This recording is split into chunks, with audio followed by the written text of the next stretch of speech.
నమస్తే అండి. నమస్తే అమ్మా. నమస్తే అమ్మా. నమస్తే. నమస్తే వల్లి గారు.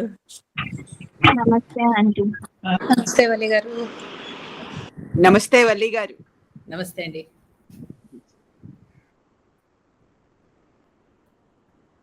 నమస్కారం వల్లి గారు. నమస్కారం అండి. నమస్తే అండి. నమస్తే వల్లి గారు. నమస్తే. బాగున్నారా? నమస్తే వల్లి గారు. నమస్తే అమ్మా. నమస్తే అమ్మా. నమస్కారం అమ్మా. నమస్తే వల్లి గారు. నమస్తే భవాని, ఎలా ఉన్నారు? బాగున్నానండి. నమస్తే అమ్మా. నమస్తే అండి. శుభా వచ్చేసారా వైజాగ్? వైజాగ్ రాలేదమ్మా, హైదరాబాద్ లో ఉన్నాను. ఓకే.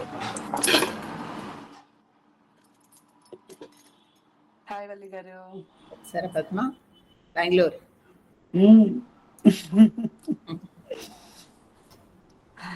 ప్రెజెంట్. నమస్తే అమ్మా.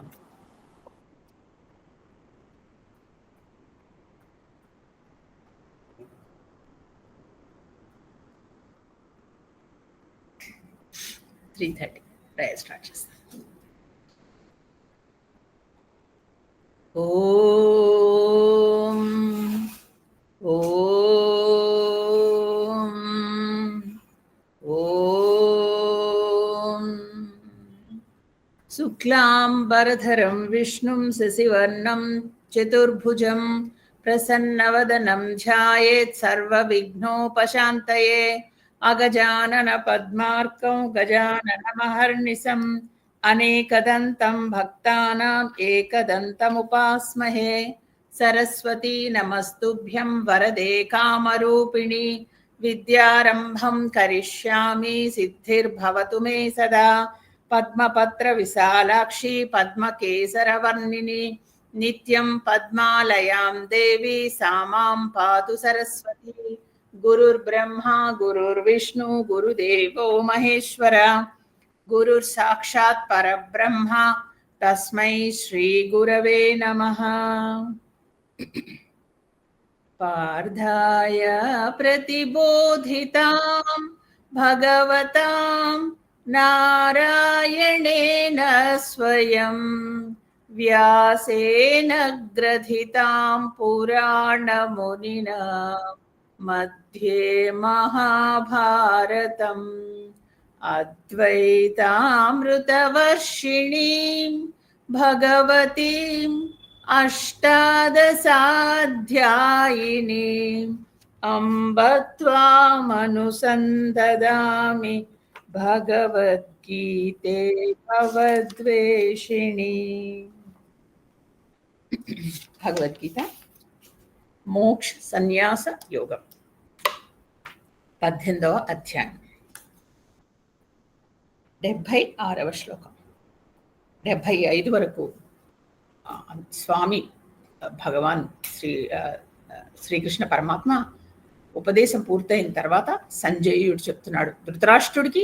సంజయుడు చెప్తున్నాడు మొత్తం భగవద్గీత అంతా అంతే. అందుకని మొట్టమొదటి శ్లోకం ధృతరాష్ట్రుడి శ్లోకంతో మొదలవుతుంది మనకి. ధృతరాష్ట్రుడు ధర్మక్షేత్రే కురుక్షేత్రే అంటూ మొదలెడతాడు. చాలామంది వచ్చే సందేహమే అందరికీను, ఎందుకు అలాగా ధృతరాష్ట్రుడు గుడ్డివాడితో మొదలెట్టారు శ్లోకం. అంత గొప్ప పవిత్రమైన గ్రంథం అంటే మనమందరం కూడా గుడ్డివాళ్ళమే. ఎందుకంటే మనకు కూడా నిజానికి ఏం జరుగుతుందో ఏమీ తెలియని గుడ్డివాళ్ళు కాబట్టి చిట్ట చివరికి కనువిప్పు కలిగించే చిట్ట చివరి శ్లోకం ఇది. అందుకని దీనికి కరెక్షన్.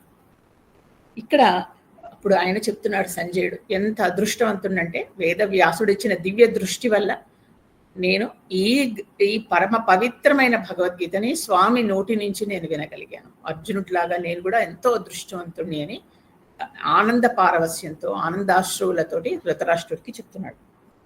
76వ శ్లోకం. రాజాన్ సంస్కృత్య సంవాదం ఇవ మద్భుతం కేశవార్జునయో పుణ్యం ఋష్యామి చ ముహుర్ముహు.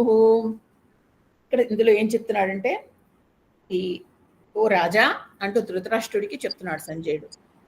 ఈ శ్రీకృష్ణ భగవానుడికి అర్జునుడికి జరిగిన ఈ గొప్ప సంభాషణని నేను వినగలిగాను. దీన్ని పదే పదే పదే స్మరిస్తూ ఆనందిస్తున్నాను. ఇది చాలా పవిత్రమైనది, దివ్యమైనది, అలౌకికమైనది అని బ్రహ్మానందం చెందుతున్నాడు. పదే పదే స్మరించడం అని గొప్ప మాట మాట్లాడాడు. ఇది మనకి ఇండికేషన్. ఒక్కసారి వింటే భగవద్గీత ఏమి గుర్తుండిపోయేంత గొప్ప. అర్జునుడే మర్చిపోతాడు, మళ్ళీ ఒకసారి అడుగుతాడు భారతంలో, ఇంకొకసారి చెప్పవా అని. తర్వాత అలాగా అది ఒక్కసారి చదివితే అర్థమయ్యేంత గొప్పదేం కాదు, మనకి చాలా కష్టపడాలి. కాబట్టి పదే పదే పదే పదే స్మరించండి అంటూ మనకి ఇండైరెక్ట్గా చెప్తున్నారు. ఎందుకంటే అంత గొప్ప భగవద్గీతని అది కేవలము ఒక భగవంతుడి గురించి చెప్పడమే కాదు, ఇది మన పర్సనాలిటీ డెవలప్మెంట్. అది మనకి అర్థమైతే మన జీవితమే మారిపోతుంది. ఎంతలాగంటే అంతలాగా మార్చుకుని మనం అతి పవిత్రమైన జీవితాన్ని గడపగలం. మోక్షం కూడా చాలా తేలిగ్గా దొరికేలా చేస్తాం. కాబట్టి అలాంటి ఉపదేశం నేను వినగలిగాను అని ఆయన అంటున్నాడు. ఎన్నిసార్లు నేను ఎంత అదృష్టవంతుణ్ణి, నేను ఎంత అదృష్టవంతుణ్ణి అంటాడు. లేకపోతే శ్రీకృష్ణ పరమాత్మ ఆయన 1-to-1 అర్జునుడికి చెప్తున్నప్పుడు ఈయన వినడం అనేది ఎంత గొప్ప అదృష్టం అండి అది. అందువల్ల ఇది ఆయన అంతలాగా ఆ పరమానందాన్ని చెప్తున్నాడు.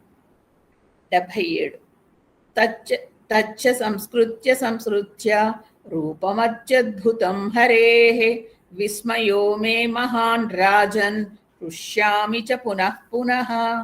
అదే మాటలు చూడండి ఎలా రిపిటేషన్ పునః అలా సంస్కృత్య అలా ఎందుకు వస్తున్నాయంటే, ఇలాంటి కేవలం వినడం కాదు భగవద్గీతని, నేను ఆయన రూపాన్ని చూశాను. 12వ అధ్యాయంలో మనకి ఆయన విశ్వరూప సందర్శన యోగం, ఆయన రూపాన్ని చూపిస్తాడు. అది విశ్వరూపం కాదు, విరాట్ రూపం. దానికి దీనికి తేడా ఏంటంటే, కృష్ణుడు చాలాసార్లు విశ్వరూపం చూపిస్తాడు, వాళ్ళ అమ్మకు చూపిస్తాడు కదా, చాలాసార్లు చూపిస్తాడు. కానీ ఇది విరాట్ రూపం కేవలం అర్జునుడికి మాత్రమే చూపించాడు. విరాట్ రూపం అంటే ఆ రూపం ఎలా ఉందంటే, మామూలుగా చాలా ఆశ్చర్యంగా అద్భుతంగా మొత్తం ప్రపంచం అంతా ఆయనే అయి కనిపించాడు. కానీ ఇది భయం కొలిపేలా ఉంది, నాలికలు చాపి మొత్తం ప్రపంచాన్ని కబళించేలాగా ఉంది.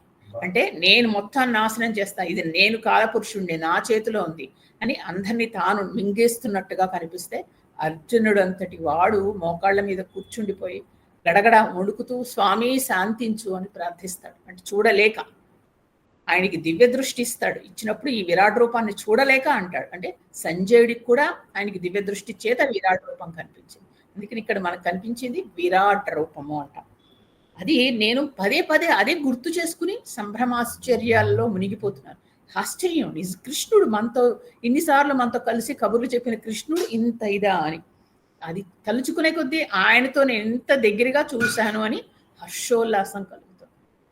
మనతో తిరుగుతూ ఉండే మన ఫ్రెండ్స్ సడన్ గా గొప్ప వాళ్ళు ఎలా అయిపోతే ఎలా ఉంటుంది చూడండి. ఇది మామూలు గొప్పతనం కాదు, ఆయనే కేవలం భగవంతుడు అని తెలిసిన తర్వాత ఇక ఎలా ఉంటుంది సంజయుడికి. అందుకని ఆ మాటలు తొట్టుపాటు పడిపోతున్నాయి, అన్న మాటనే అనేస్తున్నాడు, అలా అయిపోతున్నాడు అనమాట. ఇక చివరి అద్భుతమైన శ్లోకం, యత్ర యోగేశ్వర కృష్ణో యత్ర పార్థో ధనుర్ధరః తత్ర శ్రీర్విజయో భూతిర్ ధ్రువానీతిర్మతిర్మమ. ఇది చివరి శ్లోకం భగవద్గీతలో. అంటే రాజా, ఎక్కడైతే యోగేశ్వరేశ్వరుడైన శ్రీకృష్ణ పరమాత్మ తర్వాత ధనుర్ధారి అయిన అర్జునుడు ఉంటాడు, అక్కడ తప్పనిసరిగా సంపదలు, విజయాలు, ఐశ్వర్యాలు, సుస్థిరమైన నీతి అన్నీ ఉంటాయి అని చెప్తున్నాడు. ఎక్కడ వాళ్ళు ఉంటారో, ఎత్ర యోగేశ్వర్, పైగా యోగీశ్వరేశ్వరుడు శ్రీకృష్ణ పరమాత్మ. మనకు అందరికీ ఏమి కనిపిస్తుంది, ఆయనకి ఏమీ లేదు, అంతమంది అష్టభార్యలు లేకపోతే మరి ఇంకెంత 100 భార్యలు ఇలా మాట్లాడతాం. కానీ యోగీశ్వరేశ్వరుడు, అసలు యోగికి డెఫినేషన్ ఎవరంటే శ్రీకృష్ణ పరమాత్మ. అలాంటి యోగీశ్వరేశ్వరుడైన శ్రీకృష్ణ పరమాత్మ ఎక్కడ ఉంటాడో, తర్వాత ఎక్కడైతే అర్జునుడు ఉంటాడో అక్కడే విజయం అంటూ యుద్ధానికి ముందే చెప్పేస్తున్నాడు సంజయుడు ధృతరాష్ట్రుడికి, వాళ్ళదే విజయము, ఇంకెందుకింత మీరు తాపత్రయపడతారు, అక్కడ యోగీశ్వరుడు ఉన్నాడు, భగవంతుడే అక్కడ ఉన్నప్పుడు ఇంకా విజయం ఎక్కడొస్తుంది అని చెప్తున్నాడు. ఇది ఈ ఎత్ర యోగీశ్వర కృష్ణు అన్నాడు ఇక్కడ అన్నారు. అక్కడ మనకి చాలా సార్లు ఎక్కడ కృష్ణుడు ఉంటే అక్కడ విజయము, ఎక్కడ విజయం ఉంటే అక్కడ కృష్ణుడు అనే మాట వస్తూనే ఉంటుంది. మొత్తం మహాభారతంలో 11 సార్లు అంటారు, 11 సార్లు అక్కడక్కడ వస్తూనే ఉంటుంది. అంటే మనకి అలాగా నొక్కి వక్కాణిస్తా అంటారు చూసారు, అలా చెప్తారు. వ్యాసుడు మొట్టమొదటిసారి అంటాడు, ధృతరాష్ట్రుడుతో మాట్లాడుతూ వ్యాస దర్శనం అయితే ధృతరాష్ట్రుడికి ఆయన భయపడతాడు పిల్లల గురించి, కౌరవులు అంటే. ఇప్పుడు చెప్తాడు, నీకు పిచ్చివాళ్ళ ఉన్నావు, కృష్ణుడు ఎక్కడుంటే అక్కడే జయం, ఎందుకు తాపత్రయపడుతున్నావు? కృష్ణుడు దగ్గర ఆయన విజయం, ఆయన ధర్మం ఉన్న చోట విజయం ఉంటాడు, కృష్ణుడు ఉంటాడు, కృష్ణుడు ఉన్న చోట గెలుస్తారు. అందుకని నీ పని కాదు నువ్వు, అందుకని నీ పిల్లలకి నువ్వు నచ్చ చెప్పుకో అని వ్యాసుడు చెప్తాడు. తర్వాత భీష్ముడు అంటాడు, భీష్ముడు కూడా ఇలాగే దుర్యోధనుడికి చెప్తాడు. అక్కడ అటువైపు కృష్ణుడు ఉన్నాడు, మనం అందుకని రాయభారం ముందర చెప్తాడు, వద్దు మనం రాయభారం చేసుకున్నాం, వాళ్ళతో సంధి చేసుకుందాం, లేకపోతే మనం ఓడిపోతాం, అక్కడ శ్రీకృష్ణ పరమాత్మ ఉన్నాడు, వాళ్ళదే విజయం అని చెప్తాడు. ద్రోణుడు చెప్తాడు. ఇంకోటి ఏంటో తెలుసా అండి, కర్ణుడు చెప్తాడు. అంతకంటే ఇంకోటి ఉంటుందండి, కర్ణుడు రాయభారం అయిపోయి శ్రీకృష్ణ పరమాత్మ వెళ్ళిపోతూ ఉంటే అప్పుడు శ్రీకృష్ణుడు అందరూ వచ్చి ఆయనకి వీడ్కోలు చెప్పడానికి మొత్తం ఊరు చివరి వరకు వస్తారు. వచ్చి వెళ్ళిపోతూ ఉంటే కర్ణుడిని రమ్మంటారు, రథంలో ఎక్కమంటాడు శ్రీకృష్ణుడు. ఎక్కి కొంచెం ముందరకు వెళ్తారంటే ప్రైవేట్ టాక్ అనమాట, 1 to 1. అప్పుడు చెప్తాడు, నువ్వు ఎవరివో తెలుసా, నువ్వు కుంతి పుత్రుడివి, అందుకని నువ్వు అటువైపు వచ్చేసే, నిన్నే మహారాజు చేస్తాం, చేసిన తర్వాత వాళ్ళందరూ పంచపాండవులు, ద్రౌపది అందరూ నీ కింద ఉంటారు, నువ్వు చక్కగా మహారాజులాగా పరిపాలించవచ్చు అంటే. అప్పుడు అంటాడు కర్ణుడు, నవ్వి నమస్కారం పెడతాడు కృష్ణుడికి, నాకు తెలుసు కృష్ణ, అన్నీ తెలుసు, ఈ విషయం కూడా నాకు చూచాయిగా తెలుసు, కానీ నేను అటువైపు వస్తే అప్పుడు ఏం చేస్తానంటే నాకు మళ్ళీ ఇటువైపు దుర్యోధనుడు అంటే ఇష్టం, అందువల్ల నేను మళ్ళీ రాజ్యాన్ని ఇతనికే ఇస్తాను, కాబట్టి అధర్మం వైపు వెళ్ళు, కాబట్టి వద్దు, ధర్మాత్ముడైన ధర్మరాజే రాజ్యం చేయాలి అని చెప్తాడండి. ఎంత చక్కగా మాట్లాడతాడంటే అది మళ్ళీ భారతంలోకి వెళ్ళిపోతాం, అది నేను భారతాన్ని పట్టుకుంటే మళ్ళీ ధర్మాత్ముడైన ధర్మరాజే పరిపాలించాలి ఈ రాజ్యాన్ని, నాకు కనుక వస్తే నేను మళ్ళా నేను దుర్యోధనుడికి ఇస్తాను, కాబట్టి ఇది అందుకని నేను ఇటువైపు రాను, ఇటే ఉంటాను, నాకు తెలుసు నేను ఓడిపోతున్నాను అని. అప్పుడు కృష్ణుడికి నమస్కారం చేసి అంటాడు, నువ్వు ఎక్కడ ఉంటే అక్కడే విజయము, కాబట్టి మేము ఎలాగో ఓడిపోతాం, నువ్వే గెలుస్తావు అని ఆయనకి నమస్కారం చేసి, మళ్ళా నేను చూస్తానో చూడనో ఇంత దగ్గర నుంచి అని ఒక్కసారి కృష్ణుడి గట్టిగా ఆలింగనం చేసుకుని కంట నీళ్ళతో వెనక్కి వెళ్ళిపోతాడు కర్ణుడు అని. అలా ఒక రసవత్తరమైన సన్నివేశం. అక్కడ కర్ణుడి నోట కూడా ఈ మాట వస్తుంది, అంటే ఎక్కడ కృష్ణుడు ఉంటే అక్కడ ధర్మం ఉంటుంది, ఎక్కడ ధర్మం ఉంటే అక్కడ విజయం ఉంటుంది, కృష్ణుడు ఉంటేనే ధర్మం నిలుస్తుంది. ఇలాగా చెప్పి ఇన్నిసార్లు చెప్పి చివరికి ధర్మానికి విజయం అన్నట్టు మనకు భారతం ముగిసినట్టు. ఇక్కడ ఎక్కడైతే కృష్ణ అర్జునులు నారాయణులు ఉంటారో అక్కడ విజయమే కాదు, సంపదలు, తర్వాత ఐశ్వర్యం, సుస్థిరమైన నీతి నిలబడుతుంది అని చివరి శ్లోకంలో చెప్పారు. అందుకని ఇక్కడ ఏంటంటే మనకి ఈ శ్లోకం చాలా చాలా ఇంపార్టెంట్ శ్లోకం మనకి భగవద్గీతలో. ఆ పిల్లలు పెద్దవాళ్ళు అందరూ కూడా ఇది బైహార్ట్ చేస్తారు, ఎందుకంటే కృష్ణుణ్ణి అర్జునుడిని ముఖ్యమైన వాళ్ళిద్దరికి సంబంధించిన సంభాషణే కదా భగవద్గీత. కాబట్టి ఈ శ్లోకం అతి ఇంపార్టెంట్ శ్లోకం. తర్వాత చదువుకుంటే మనకి ఆహ్లాదంగాను హాయిగాను అనిపించే శ్లోకం. యత్ర యోగీశ్వర కృష్ణో యత్ర పార్థో ధనుర్ధర తత్ర శ్రీర్విజయోర్భూతిర్ధ్రువాని తిర్మ. సో ఇదేంటంటే ఇది శ్రీకృష్ణుడు అర్జునుడికి వాళ్ళిద్దరు గొప్పతనాన్ని తెలియజెప్పే శ్లోకం. మంగళం భవత్. శ్రీకృష్ణాయ నమః. ఈరోజుతో మనం మళ్ళా భగవద్గీత ఇంకొకసారి మనం పూర్తి చేసుకున్నాం. మళ్ళా తర్వాత క్లాసుల్లో మనం చాలా మంది అడుగుతున్నారు నన్ను, ఇలా కాకుండా శ్లోకం టు శ్లోకం మనం ఎలాగో మళ్ళీ భగవద్గీత నేను ప్రతి క్లాస్లో 5 శ్లోకాలు చెప్తున్నాను. మళ్ళీ మొదటి అధ్యాయం నుంచి వస్తాము. చాలా మంది నోట్స్ రాసుకోవాలని అడుగుతున్నారు. సో ఒక్కొక్క శ్లోకం మీరు పుస్తకాలు రెడీగా పెట్టుకొని నాతో పాటు శ్లోకం కూడా చదివి ఆ తర్వాత అర్థం మెల్లిగా చెప్తాను, మీరు రాసుకోండి. అంటే ఒక జిస్ట్లా రాసుకుంటే ఏంటంటే మీ దగ్గర మళ్ళీ ఇది కూడా మీకు ఒక భగవద్గీత అర్థాలు కష్టం అండి. శ్లోకాలు చదువుకోవడం మనకి చాలా చోట్ల మనకి యూట్యూబ్స్లో దొరికిపోతాయి, కానీ అర్థం తెలియాలి. అర్థం తెలిసి మనం ఏం చెప్పారు మనకి అంతకు ముందర శ్లోకాల్లో, అర్థం తెలిసి దాన్ని మన జీవితంలో అప్లై చేయాలి. చేస్తేనే భగవద్గీత చదివిన ఫలితం. ఊరికిన్ని శ్లోకాలు చదివి నాకు వచ్చేసింది అంటే కాదు. భగవద్గీతలో ఉన్న గొప్పతనం ఏంటంటే అందులో ఉన్న అర్థం తెలియాలి, మనం దాన్ని లైఫ్లో ఇంప్లిమెంట్ చేసుకోవాలి. అందుకని ఈసారి భగవద్గీత అందరూ కలిసి చదువుదాం, కలిసి నేర్చుకుందాం, కలిసి మన జీవితాలని దాన్ని మనం ఒక భాగం కింద చేసుకుందాం, తర్వాత నలుగురికి నేర్పిద్దాం. శ్రీకృష్ణ పరమాత్మకి.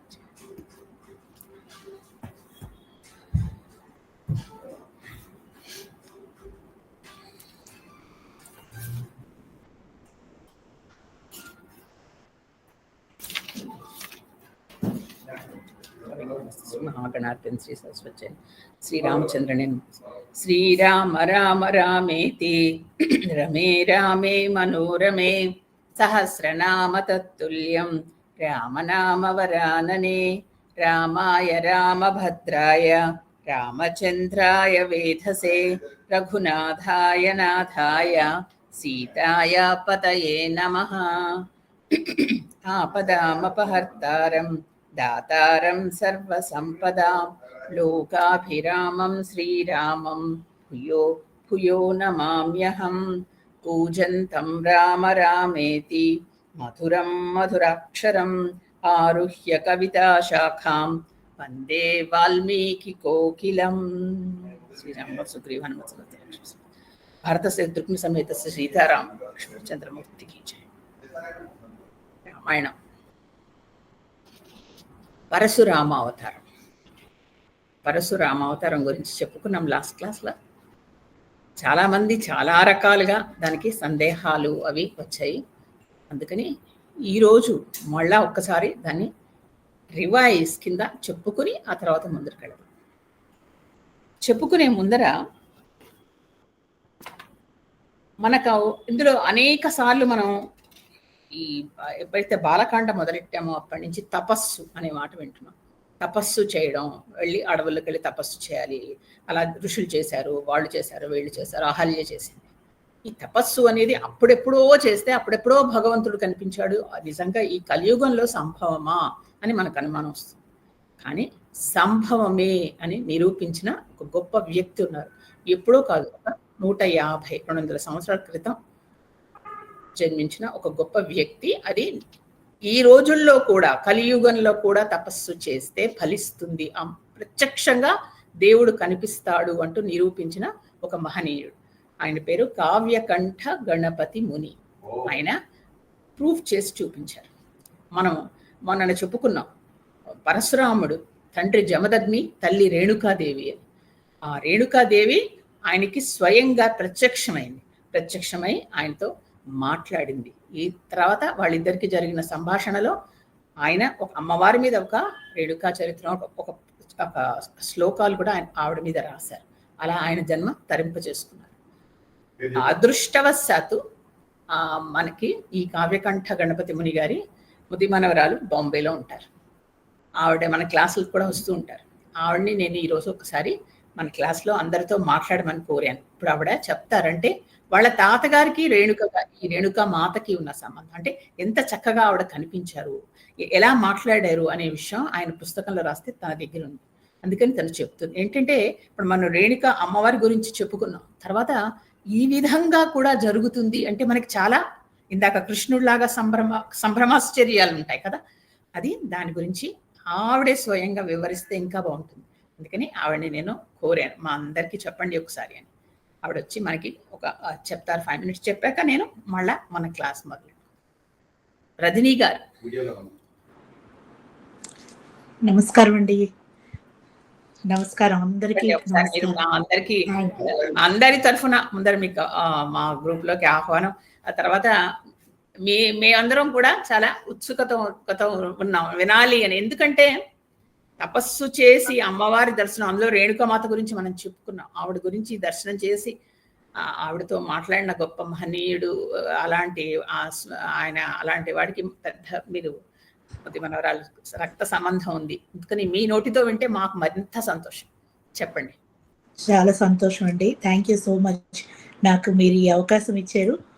మళ్ళీ ఇది నా గొప్పతనం ఏం లేదు, పూర్వజన్మ సుకృతం అంతే, అంతకు మించి మరేం లేదు. ఆ వంశంలో పుట్టడమే మా అదృష్టం. సాక్షాత్ గజముఖం మౌనిం కావ్యకంఠ విశారదాం వాసిష్ఠ గణపతిం వందే బ్రహ్మ విజ్ఞాన భాస్కరం. నాయన గారు కావ్యకంఠ గణపతి ముని గారు జస్ట్ టూకీగా నేను చెప్తున్నాను, 1879లో పుట్టారు, 78లో పుట్టారు. భగవాన్ రమణ మహర్షి 79లో పుట్టారు. వాళ్ళిద్దరికీ ఒకటే సంవత్సరం తేడా ఉంది. ఆయన సాక్షాత్ గణపతి అవతారం, ఈయన సాక్షాత్ కుమారస్వామి అవతారం. అయితే కావ్యకంఠ గణపతి ముని గారు చాలా అంటే మనకి ప్రూవ్ చేశారు. తను పెళ్లి చేసుకుని సంసారాన్ని కొనసాగిస్తూ మనం తపస్సు కూడా చెయ్యొచ్చు అని చెప్పి, తపస్సు చేసి మనం అమ్మవారి కటాక్షాన్ని పొందొచ్చు అని చెప్పి, తపస్సు చేయడం అందరికీ సాధ్యమే, సులువే అని చెప్పి ఆయన నిరూపించారు. అలాగే ఆయన దేశభక్తి కలవాడు ఆయన. అలాగే ఆయన కావ్యాలన్నీ శంకరులు, కాళిదాసు శంకరాచార్యుల వారి వారు రాసిన బాణీలోనే ఉంటాయి, అంత సమానంగా ఉంటాయి. అలాగే ఆయన చాలా ఆధ్యాత్మికవేత్త, మంత్రతంత్ర విద్యల్లోని మళ్ళీనేమో జ్యోతిష్ శాస్త్రంలోని అన్ని రకాలుగా అన్ని శాస్త్రాల్లోని మహాపండితుడు. మళ్ళీనేమో మన ఉత్తర దేశం నుంచి తారామంత్రాన్ని తీసుకొచ్చిన మహనీయుడు ఆయన. తారామంత్రాన్ని అందరికీ బోధించి ఆయన భార్యకి ఇప్పించి, ఆవిడ ద్వారా చాలా మందికి ఇప్పించి ఇలా చేశారు. అయితే ఆయన కావ్యకంఠ అన్న బిరుదు ఆయన కావ్యాలకు ఇచ్చారు. మళ్ళీ దీంట్లోని వెస్ట్ బెంగాల్లోని కవి సమ్మేళనంలోని ఆయనకి కావ్యకంఠ అన్న బిరుదు ఇచ్చారు. అలాగే అక్కడ ఉత్తర భారతదేశంలో ఆయన నవద్వీపంలో వాదించారు కవులతో.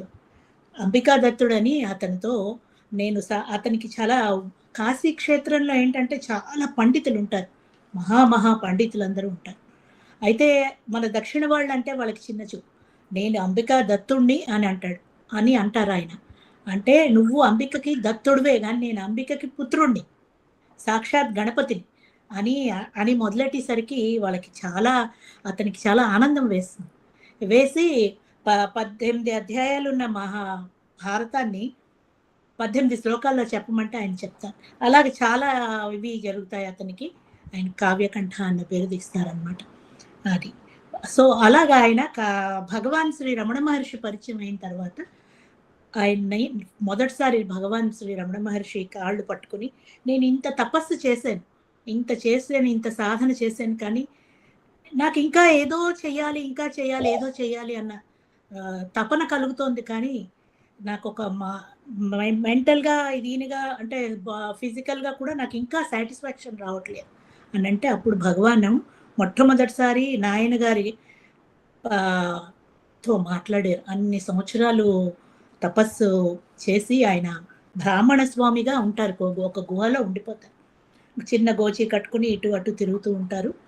అయితే అతన్ని ఫస్ట్ టైం పట్టుకున్న తర్వాత కాళ్ళు పట్టుకుని అహంబో అభివాదే అని, నేను ఇలా గణపతి నా పేరు అని ఇలా అంటే, అప్పుడు ఫస్ట్ టైం అన్ని సంవత్సరాల తర్వాత ఆ నరాలన్నీ సవరించుకుని ఆయన చెప్తారనమాట, నీ తపస్సు నువ్వు చేస్తున్నావు కదా, నీ ఓంకారం కానీ, నీ మాట కానీ, నీ మంత్రం కానీ ఎక్కడి నుంచి వస్తోందో అది ఎక్కడి నుంచి వస్తుందో తెలుసుకో, నిన్ను నువ్వు తెలుసుకుంటే నీకు అన్నీ సాధ్యమవుతాయి, అన్నిట్లో హ్యాపీనెస్, సాటిస్ఫాక్షన్ ఉంటుంది. అలాగా అతను జీవితాంతం అతనికి భగవాన్ మహర్షి ఆయనకి గురు శిష్యులుగా వాళ్ళిద్దరూ నాయనా అని చెప్పి అతన్ని లేపారు. ఇతను భగవాన్ అని అతన్ని పట్టుకున్నారు. సో తర్వాత ప్రపంచానికి ఆయన్ని భగవాన్ శ్రీ రమణ మహర్షిగా అతన్ని బయటకి తీసుకొచ్చిన తర్వాత పరిచయం చేశారు కావ్యకంఠ గణపతి ముని గారు. అయితే ఇప్పుడు మనం కావ్యకంఠ గణపతి ముని గారికి రేణుకా దర్శనం, మనం పరశురాముడి గురించి చదువుకున్నాం కదా. అయితే పరశురాముడి కథ మనకి వల్లి గారు చెప్పారు. నాయన గారు దాన్ని సంస్కరించి ఇంకొక రకంగా రాశారు. ఏంటంటే అది నేను మీకు స్టోరీగా పెడతాను, తర్వాత నేను వల్లి గారి పంపించిన తర్వాత పెడతాను, అది మీరు చదవండి. మనం రేణుక గురించి చదువుకుంటున్నాం కాబట్టి దక్షిణ భారతంలోని వెల్లూరులో 15 కిలోమీటర్లు దూరంలోని పడైవీడు అని ఉంది. అరుణాచలం నుంచి కూడా ఒక 120 కిలోమీటర్స్ అనుకుంటాను అది. అయితే పడైవీడు అని ఇప్పటికీ ఉంది రేణుకా క్షేత్రం. అక్కడ కుండలిని నది, అక్కడ నది కమండలి నది అంటారు, లేదా కుండలిని నది అని కూడా అంటారు, అది ప్రవహిస్తూ ఉంటుంది. అయితే కావ్యకంఠ గణపతి ముని గారు విశాలక్షమ్మ గారు, ఆయన భార్య విశాలక్షమ్మ గారితో పాటు వెళ్ళి అక్కడ ఫస్ట్ రేణుకాదేవిని చూడగానే ఆయనకి అమ్మవారు అక్కడ కూర్చున్నట్టుగా చాలా మంచి అనుభవం కలిగింది అనమాట. కలిగి ఆయన ప్రదక్షిణ చేస్తూ 28 ప్రదక్షిణాలు చేశారు. ఒక్కొక్క ప్రదక్షిణానికి ఒక్కొక్క శ్లోకం చెప్పారు. చెప్తూ అలా 28 ప్రదక్షిణాలు చేసి 28 శ్లోకాలు చెప్పారు. దాన్నే రేణుకా గీతం కింద రాస్తారనమాట. రేణుకా గీతం కింద ప్రాచుర్యంలోకి వచ్చింది. ప్లస్ అది దాని గురించి కొన్ని శ్లోకాల తర్వాత నేను లాస్ట్లో చెప్తాను అని చెప్పిన తర్వాత ఆయనకి చాలా నచ్చుతుంది. అమ్మవారిలోని ఉన్న పవరు, ఆ ముఖం, ప్రశాంతత అంతాను, చిరునవ్వుతో అమ్మవారి విగ్రహం, అందులో చాలా పవర్ ఉందని స్వయంభూ అన్నమాట ఆవిడ. అయితే అప్పుడు అతను వెళ్ళిపోయి మళ్ళీ తర్వాత డిసెంబర్ సెలవుల్లో ఆయన ఆచార్యుడిగా పనిచేసేవారు వెల్లూరులోని. సో మళ్ళీ డిసెంబర్ సెలవులు ఇచ్చినప్పుడు వచ్చి అక్కడ ఉమాసహస్ర కావ్యాన్ని రాశారు. ఫస్ట్ టైం ఉమాసహస్రాన్ని పడైవీడు రేణుకామాత దీని దగ్గర రాశారు. అయితే రాసి మామూలుగా అతను ఆ నాయన గారికి ఇంద్రసేన మహా దేశభక్తుడు, ఆయన చాలా దేశభక్తుడు. అయితే అతనికి శిష్యులు అందరూ చాలా, ఆయన కావ్యాన్ని ద్వారా దేశంలోని ఆయన విప్లవాన్ని, అంటే మన భారతమాతని రక్షించమ్మా అని చెప్పి తపస్సు ద్వారా, కావ్యాన్ని ద్వారా అందరినీ ఎంకరేజ్ చేసేవారు అనమాట. చాలా ప్రజలందరూ కూడా చాలా ఆయనకి చాలా మంది విద్యార్థులు తయారయ్యారు. మళ్ళీ ఇంద్రసేన అని ఒక సేన కూడా తయారైంది. ఎందుకంటే రేణుకాదేవే ఇంద్రాణి శక్తి. ఆయనకి ఇంద్రాణిగా శక్తి, ఇంద్రాణిగా అతనికి ముందు, ఇంతకు పడైవీడికి ముందు అతని ఇంకొక స్టోరీ ఉంది. అది అక్కడ ఇంద్రాణి శక్తిగా అతనికి దారి చూపిస్తుంది. అది అందుకు చూపించి అతనికి ఆ శక్తి ఆయుధాన్ని ఇస్తుంది అనమాట. శక్తి ఆయుధాన్ని ఇవ్వడం అంటే ఏదో ఒక వస్తువు ఇలా ఇవ్వడం కాదు, ఆయనకి ఇది ఇస్తుంది. ఇప్పుడు రేణుకామాత పరశురామ ఆయుధం ఎలా ఇస్తుందో అలాగా శక్తి ఆయుధాన్ని అతనికి ఇస్తుంది. ఇంద్రాణి అన్న రేణుక అన్న ఒకటే అమ్మవారు, చిన్న మస్తా అన్న ఇవన్నీ కూడా ఒకటే. ఈ గ్రామ దేవతలన్నీ ఉన్నాయి కదా మనకి, అసిరమ్మ, ఎల్లమ్మ అని ఇలా ఒక్కొక్క చోట ఒక్కొక్క రకంగా అంటారు. అందుకే ఆ అమ్మవారిని మనం ప్రార్థిస్తూ ఉంటాం. అందుకే గాలి జల్లిన, అమ్మవారి సోకిన, ఇలా ఏదైనా వచ్చినా మనం అమ్మవారికి మనం మొక్కుకుంటాం అన్నమాట. ఆవిడే చిన్నమస్త, ఆవిడే రేణుక, ఆవిడే ఇంద్రాణి, అన్నీ ఆవిడే. అయితే ఇతను ఉమాసహస్రం రాస్తే ఇలాగా అతను విప్లవకారుడు ఇది అది అని చెప్పి ఎవరో ప్రచారం చేస్తారు ఆ శ్లోకాలు చదివిన వాళ్ళు, ఇతనంటే గిట్టని వాళ్ళు. అయితే అది బ్రిటిష్ ప్రభుత్వం వరకు వెళ్తుంది. వెళ్ళి వాళ్ళు అంటారనమాట, వెళ్ళి అతని మీద గూఢచారులను నియమిస్తారు. మీరు అతన్ని కనిపెడుతూ ఉండండి, అతను కావ్యంతో పాటు అతన్ని అరెస్ట్ చేసి తీసుకురండి అని చెప్పి పోలీసులను కూడా పంపిస్తారు. అయితే ఒకరోజు మామూలుగా మధ్యాహ్నం ఆయన వాళ్ళ కుర్చీలో కూర్చున్నారు. ఎదురుకుండా టేబుల్ మీదే బల్ల మీద ఉమాసహస్రం పుస్తకం ఉంది. అయితే ఒక అతను వస్తాడు, గబగబా పరిగెట్టుకుని వచ్చి ఆయన కాళ్ళు పట్టుకుని, స్వామి నన్ను మీ శిష్యుడి కింద చేర్చుకోండి, నేను మీ కావ్యాలకి నేను చాలా ఇదయ్యాను, ఇంప్రెస్ అయ్యాను, సో నేను మీ కావ్యాల్ని, మీ బాటను అనుసరిస్తాను అని అంటాడు. అంటే అప్పుడు అతను ఇలా చూసి చెప్తారనమాట, అతను గ్రహించారు ఆల్రెడీ. చెప్తాడు, మీరు మీ కర్తవ్యం చేయడానికి వచ్చారు, మీరు గూఢచారులు, మీ పని మీరు చేసుకుని వెళ్ళండి, అబద్ధం ఆడకూడదు అని చెప్పి అంటారు. అనగానే అప్పుడు అతనికి అనిపిస్తుంది, అమ్మో ఇతను మహాత్ముడు, మహనీయుడు అని చెప్పి. ఈ లోపలే పోలీసులు వచ్చేస్తారు. అతను రియాక్ట్ అయ్యే లోపలే పోలీసులు వచ్చేసి ఉమాసహస్రం తీసుకురమ్మన్నారు, కావ్యం ఏది అంటే అగో ఎదురుకుండా ఉంది తీసుకోండి అంటే ఎవరికీ కనపడలేదు, పోలీసులకి కనపడలేదు, ఆ గూఢచారికి కనపడలేదు, ఎవరికీ కనపడలేదు. అయితే వాళ్ళు కావ్యం లేకుండా వెళ్తే అతన్ని అరెస్ట్ చేస్తే మళ్ళీ సాక్ష్యం లేదు కదా అని చెప్పి మళ్ళీ వస్తామని చెప్పి వెళ్ళిపోతారు. అప్పుడు ఇదంతా చూసిన అప్పుశాస్త్రి అని అతని శిష్యుడు భయపడతాడు. భయపడి ఆ ఉమాసహస్ర కావ్యాన్ని నాయన గారికి చెప్పకుండా ఈ కుండలిని నది దగ్గర అదొక రాయి, దాని పేరు అది నాగుపాములాగా ఉంటుంది. ఇలాగా నేను ఆ స్టోరీని పెడతాను తర్వాత. దాన్ని ఏదో పడైనాడనో ఏదో అంటారు. పడై అంటే పాము పడగ అనమాట. పడగ తర్వాత పాములాగా కుండల్ని, మన కుండల్ని కూడా అలాగే ఉంటుంది శరీరంలోని, అలా ఉంటుందన్నమాట. సో దాని కింద ఇసుక దెబ్బ మొత్తం ఉంటే అక్కడ దాచిస్తారు, ఇలా గొయ్యి తవ్విస్తే దాచిస్తే మర్నాడు ఆ రోజు రాత్రి చాలా పెద్ద వరద, కుండపోత వాన వచ్చి ఆ ఇసుక కరిగిపోయి ఆ ఉమాసహస్రం నదీ గర్భంలో చేరుతుంది. అది మర్నాడేమో చెప్తాడు శాస్త్రి, భయంగా చెప్తే ఏమి అనరు నాయన గారు, అతన్ని ఏమి అనరు, నవ్విసి అయితే అమ్మ నదీ గర్భంలో తీసుకుందనమాట, అంటే అమ్మ కల్పిస్తుంది అనమాట అని చెప్పి అని నవ్వుతూ ఊరుకుండిపోతారు. అమ్మ అనుగ్రహం ఇంతే అనుకుని. సరే అయితే అప్పుడు మళ్ళీ సాయంత్రంగా వచ్చి ఆయన మళ్ళీ రేణుకాదేవి గుడిలో అమ్మవారి క్షేత్రం గుడిలోకి వచ్చి కూర్చుని తపస్సులో కూర్చున్నప్పుడు అతనికి దివ్యవాణి రేణుకామాత ఇది వినిపిస్తుంది అనమాట. ఆవిడ అంటుంది, నాయన నీ ఉమాసహస్ర కావ్యం ఏమీ అయిపోలేదు, నువ్వేం బెంగపడకు, ఇది ఒక దేశ స్వతంత్రానికి మొత్తం భారతమాతకి ఈ పిల్లలందరికీ కూడా ఒక ధైర్యవచనంగా, ఒక శక్తిగా ఇది చాలా ఉపయోగపడుతుంది. ఇది ఒక ఆశీర్వచనము. నువ్వైనా ఒక కవివి, నువ్వు ఇంకా బోల్డ్ అని రాస్తావు, ఇది మళ్ళీ రాయగలవు, సో నువ్వేం బెంగపడకు అంటే అప్పుడు ఆయన చాలా ఆనందపడి అమ్మకి దండం పెట్టి వెళ్ళిపోతారు. అయితే ఇది ఒక ఉమాసహస్ర కావ్యానికి. రెండోది, రెండోసారి ఆయన సెలవుల్లో ముందు ఉమాసహస్రం రాయక ముందు అతను ఏంటంటే తపస్సులో కూర్చుంటారు. 39-40 రోజులు దీక్ష తీసుకుంటారు ఆయన. సో వల్లి గారు 5 నిమిషాలు దాటిపోతాను, పర్వాలేదా? 40 రోజులు దీక్ష తీసుకుంటారు ఆయన. దీక్ష తీసుకున్నప్పుడు అతను 39 రోజులు చేస్తారు కూర్చుని తపస్సు చేసి. 40వ రోజు ఇంకా ఆయనకి ఆ వెన్నెముకలో విపరీతమైన నొప్పి వస్తుంది. నొప్పి వచ్చి ఆయన పడుకుండిపోతారు, ఇలా స్లాంట్గా పడుకుని తపస్సు చేస్తూ ఉంటారు. ఇంకా అర్ధరాత్రి 39వ రోజు 40వ రోజు అనమాట, అర్ధరాత్రి ఆయనకి ఒక ఇది అంటే ఆ తపస్సులోనే ఆయనకి కనిపిస్తుంది, రేణుకామాత కనిపిస్తుంది. కనిపించి ఆయన ఎడం తొడ మీద ఇలా గీరితే అతనికి కాళ్ళల్లోని విద్యుత్ ప్రవహించినట్టుగా ఆనందం కలుగుతుంది అనమాట. వెంటనే అతను లేస్తారు, లేచి ఆవిడకి దండం పెడితే, నువ్వు నాయన నాతో రా అని అంటుంది ఆవిడ.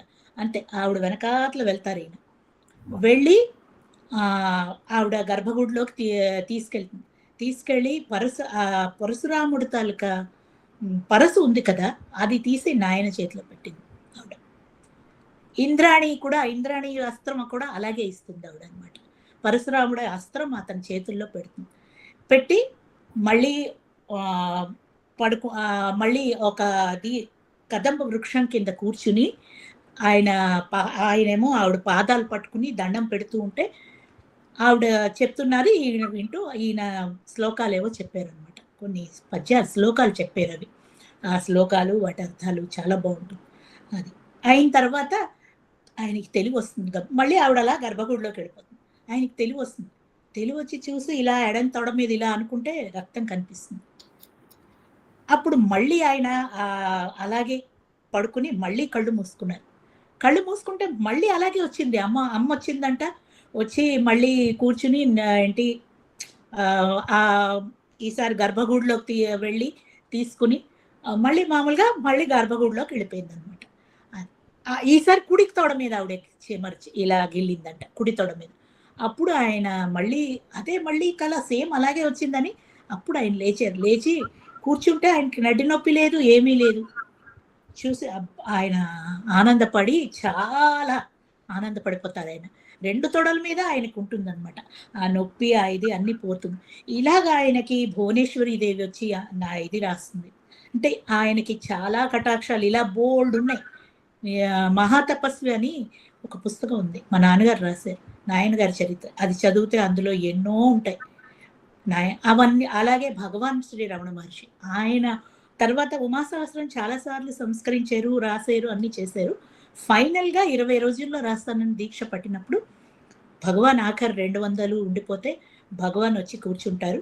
కూర్చుని ఆయనకి గోరు చుట్టూ వస్తుంది. వచ్చినప్పుడు భగవాన్ అంటారు, నువ్వు 5 పృచ్ఛకుల్ని పెట్టుకుంటారు, అతని శిష్యుల్ని పెట్టుకుని భగవాన్ వెనకాతల కూర్చుని ఉండగా మొత్తం ఉమాసహస్రనామం మిగిలిన 250 శ్లోకాలు కంప్లీట్ చేస్తారు. చేసిన తర్వాత భగవాన్ కళ్ళిప్పి, నేను చెప్పినవన్నీ రాసుకున్నావా నాయనా అని అంటే, రాసాను భగవాన్ అని అంటారు. అది గురు శిష్యుల సంబంధం. రామకృష్ణ పరమహంస, వివేకానంద ఎలాగో రామకృష్ణ పరమహంస తాలూకా అతని గురించి ఆయన ఇవన్నీ కూడా వివేకానందుడు ప్రాచుర్యం చేశాడు, అతని గురించి చెప్పాడు.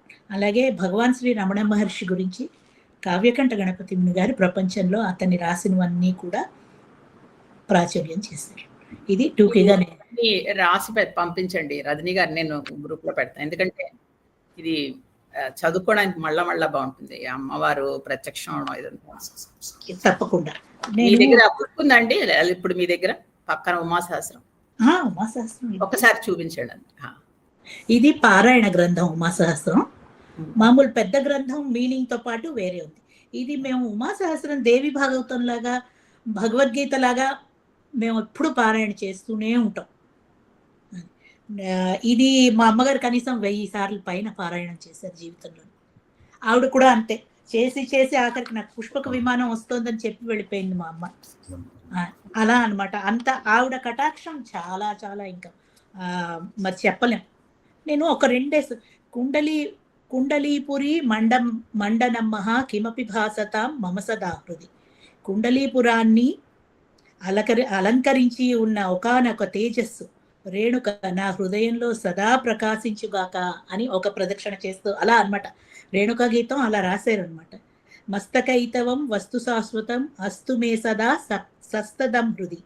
ఆమె చిన్నమస్త అయినా భక్తులు ధ్యానం చేసుకోవడం కోసం మాత్రం శిరస్సు అలంకారముగా గలది. వాస్తవానికి శాశ్వతమైనది, శుభములనిచ్చేది అయిన రేణుక నా హృదయంలో స్ఫురించుగాక అని ఇలాగా రేణుకా గీతం చిన్న పుస్తకం ఉంది. నేను నా స్టూడెంట్స్ అందరికీ నేర్పిస్తూ ఉంటానన్నమాట. అందుకని చిన్నమస్త అంటే మనం భయపడక్కర్లేదు. ఇదివరకు కూడా ఒకసారి నాకు ఎవరో చెప్పారు, అమ్మో రేణుకా గీతంలో చిన్నమస్త అని వస్తుంది అని. చిన్నమస్త అంటే అస్సలు భయపడక్కర్లేదు. అమ్మ చాలా కరుణా కటాక్షాలు ఉన్న దేవత. మీరు అమ్మవారిని ప్రార్థిస్తే ఆవిడే గ్రామదేవత, ఆవిడే అన్ని, ఇంద్రాణి శక్తి రేణుక, ఈ చిన్నమస్త అన్నీ ఆవిడే. అర్థమైనా? మళ్ళీ అన్ని ఆవిడే ఉమాదేవి, అవునా, పార్వతీదేవి. అదొక రూపం, దశమహావిద్యల్లో ఒక రూపం, 6వ అవతారం అవుతుంది. అంతే, అంతకు మించి మరేం లేదు. చిన్నమస్తకి అస్సలు భయపడకూడదు. మనం ఎంత బాగా ఆవిడని ప్రార్థిస్తే ఆవిడ అంత చక్కగా మనకి కరుణిస్తుంది, కరుణా కటాక్షాన్ని కలిగిస్తుంది. చాలా చాలా థ్యాంక్స్ అండి రజనీ గారు, చాలా థ్యాంక్స్. మంచి విషయాలు చెప్పారు మాకు ఈరోజు.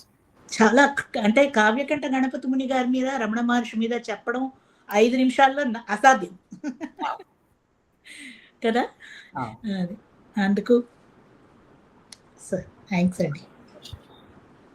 నేను మిగిలిన స్టోరీస్ నేను మీకు పంపిస్తాను, మీరు అందరికీ నేను గ్రూప్ లో పెడతాను. మళ్ళీ మన క్లాస్ ఉత్తనే డిస్టర్బ్ అవుతుంది. అది అలాగే పరశురాముడి కథ నేను మళ్ళీ మీకు పెడతాను.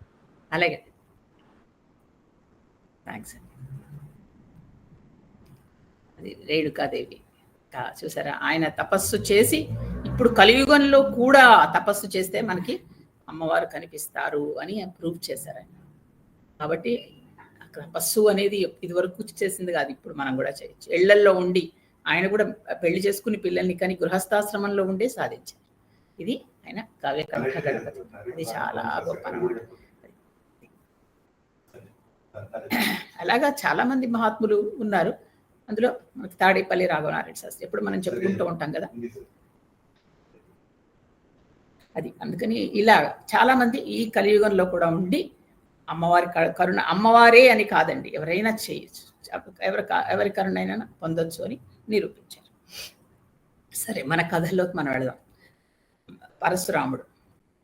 పరశురాముడిది చాలా మంది మళ్ళా అడిగారు, ఒక్కసారి రిపీట్ చేయండి, కన్ఫ్యూజింగ్గా ఉంది. అందుకని నేను పోయినసారి పేర్లు అన్ని స్పెసిఫిక్గా చెప్తూ మీకు చెప్పాను కాబట్టి కొత్త పేర్లు, కొత్త కథ కన్ఫ్యూజ్ అయ్యారు. కాసేపు పేర్లు మర్చిపోదాం, కథలోకి వెళ్దాం. అప్పుడు మీకు ఫస్ట్ కథ అర్థం అవుతుంది, అప్పుడు పేర్లు మనం యాడ్ చేసుకోవచ్చు. ఫస్ట్ ఒక రాజుగారు, ఆ రాజుగారికి కూతురు కదా, గాధిరాజు గారు, ఆయనకి కూతురు సత్యవతి. అది అంతవరకు మీకు ఇదివరకు కూడా తెలుసు. ఆ సత్యవతికి రుచీకుడు అనే మహర్షితో పెళ్ళైంది. ఈవిడ క్షత్రియ స్త్రీ, ఆయన ఋషి. ఆయన భార్గవ వంశంలోంచి వచ్చిన ఋషి. అంటే వాళ్ళిద్దరికి పెళ్ళైన తర్వాత ఆవిడ పిల్లల కోసం అది ఆవిడకి ఏంటంటే వీళ్ళందరూ ఋషులు కదా, వాళ్ళ ఋషులు బ్రహ్మర్షులు వాళ్ళందరూ అలా పూజలు చేసి అలాంటి వంశంలోకి వెళ్ళింది. కానీ ఆవిడ పూర్తిగా మార్చేసుకుని గొప్ప పతివ్రత. భర్తకి ఎలా ఇష్టమో అలా నడుచుకుంటూ ఆయనకి వంశోద్ధారకుడిని ఇవ్వాలి, ఒక పెద్ద అంటే ఆయన తండ్రిని మించిన బ్రహ్మర్షిని చెయ్యాలి, అలాంటి కొడుకు తనకు పుట్టాలి అని ఆవిడ అనేక విధాలుగా కోరుకున్న తర్వాత ఆవిడ ఏమైందంటే ఈ లోపల భర్త ఒకరోజు ఆవిడ సేవలు అన్ని చూసి చాలా ఆయన ఇష్టమైన సంతోషించాడు. అప్పుడు అడిగింది, ఆయన చాలా ప్రసన్నంగా ఉన్నప్పుడు, నాకు మీలాగా అంటే మిమ్మల్ని మించిన ఇంకా అలాంటి బ్రహ్మర్షి అయ్యేంత గొప్ప కొడుకు నాకు కావాలి, అలాంటి వరం ఇవ్వండి అని అడిగింది. అంటే తప్పకుండా నేను అలాగే ఇస్తాను. అంటే ఇంకొక వరం కూడా కావాలి, ఏంటంటే మా అమ్మకి నాయనొక్కదాన్నే సంతానం, మగపిల్లలు లేరు కాబట్టి వాళ్ళ వంశం అలా ఉండిపోతుంది. అంటే ఆడదానికి పుట్టింటి వైపు కూడా ఉంటుంది కదా ప్రేమ, అందుకని అది చెప్పింది. అటువైపు ఎవ్వరూ లేరు కాబట్టి నాకు ఒక తమ్ముడు కావాలి, అంటే మా అమ్మకు ఒక కొడుకుని ప్రసాదించండి, క్షత్రియుడు. వాళ్ళు క్షత్రియ వంశం కదా, అందుకని చక్కగా మా నాన్నగారికి సహాయంగా ఉండి రాజ్యాన్ని పరిపాలించే గొప్ప క్షత్రియుడు అక్కడ కావాలి అని. అప్పుడు వెంటనే రుచికుడు ఒక యాగం చేస్తే 2 ప్రసాదాలు తీసుకొచ్చాడు. 2 గిన్నెల్లో 2 ప్రసాదాలు తీసుకొచ్చి ఆవిడకి ఇచ్చాడు.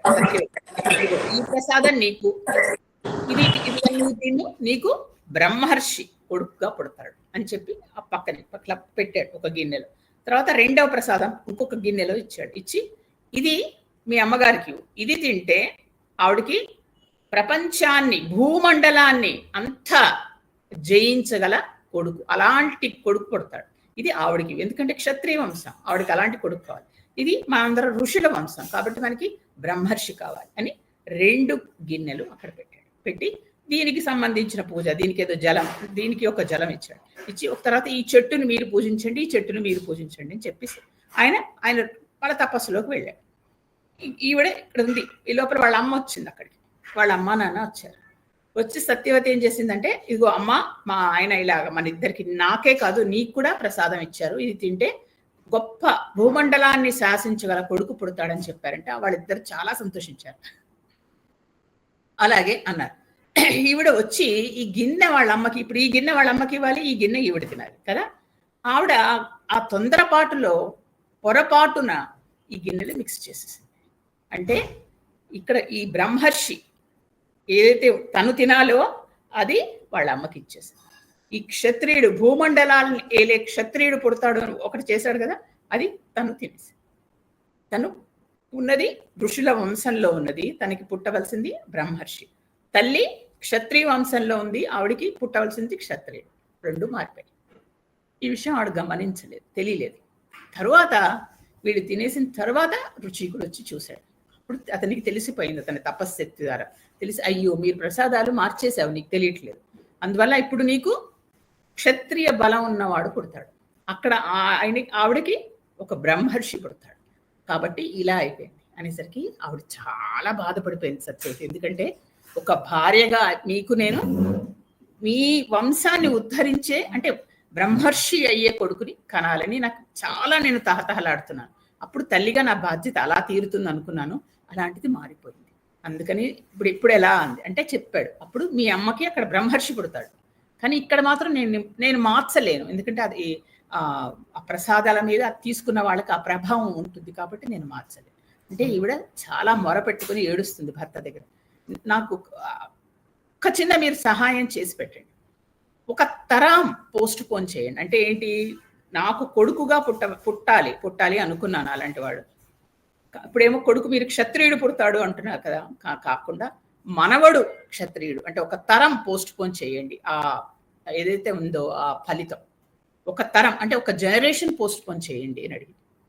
అయితే అప్పుడు రుచి కూడా ఆలోచించి తన తపశ్శక్తితో ఆ విధంగా చేశాడు. అయితే నువ్వు గాబరా పడకు, నీ కొడుకు గొప్ప ఋషి అవుతాడు, కానీ నీ మనవడికి మాత్రం ఏదైతే ఇప్పుడు నువ్వు ప్రసాదం తిన్నావో ఆ ఫలితం వస్తుంది. వచ్చి అతను భూమండలాన్ని శాసించగల గొప్పవాడు, క్షత్రియ తేజస్సుతో ఉంటాడు అని సవరణ చేశాడు, అంటే అడ్జస్ట్మెంట్ చేశాడు. సత్యవతికి పుట్టవలసిన కొడుకుని మనవడికి ఆ పవర్ని పోస్ట్ పోన్ చేసేసాడు. అయిన తర్వాత ఇక్కడ తల్లికి విశ్వామిత్రుడు పుట్టాడు. మనం ఎప్పుడు ఏ విశ్వామిత్రుడు గురించి అయితే ఇన్ని రోజులు చెప్పుకున్నామో ఆ విశ్వామిత్రుడు క్షత్రియ వంశంలో పుట్టడం కానీ అతను బ్రహ్మర్షి అయ్యాడు. అది ఎంత మనకి కథ తెలుసు, ఎంత కష్టపడి బ్రహ్మర్షి అయ్యాడు అని. బ్రహ్మర్షి అయి మొత్తం గాయత్రి మంత్రాన్ని సృష్టి చేసి అలాంటి గొప్ప వంశానికి పేరు తెచ్చాడు కదా.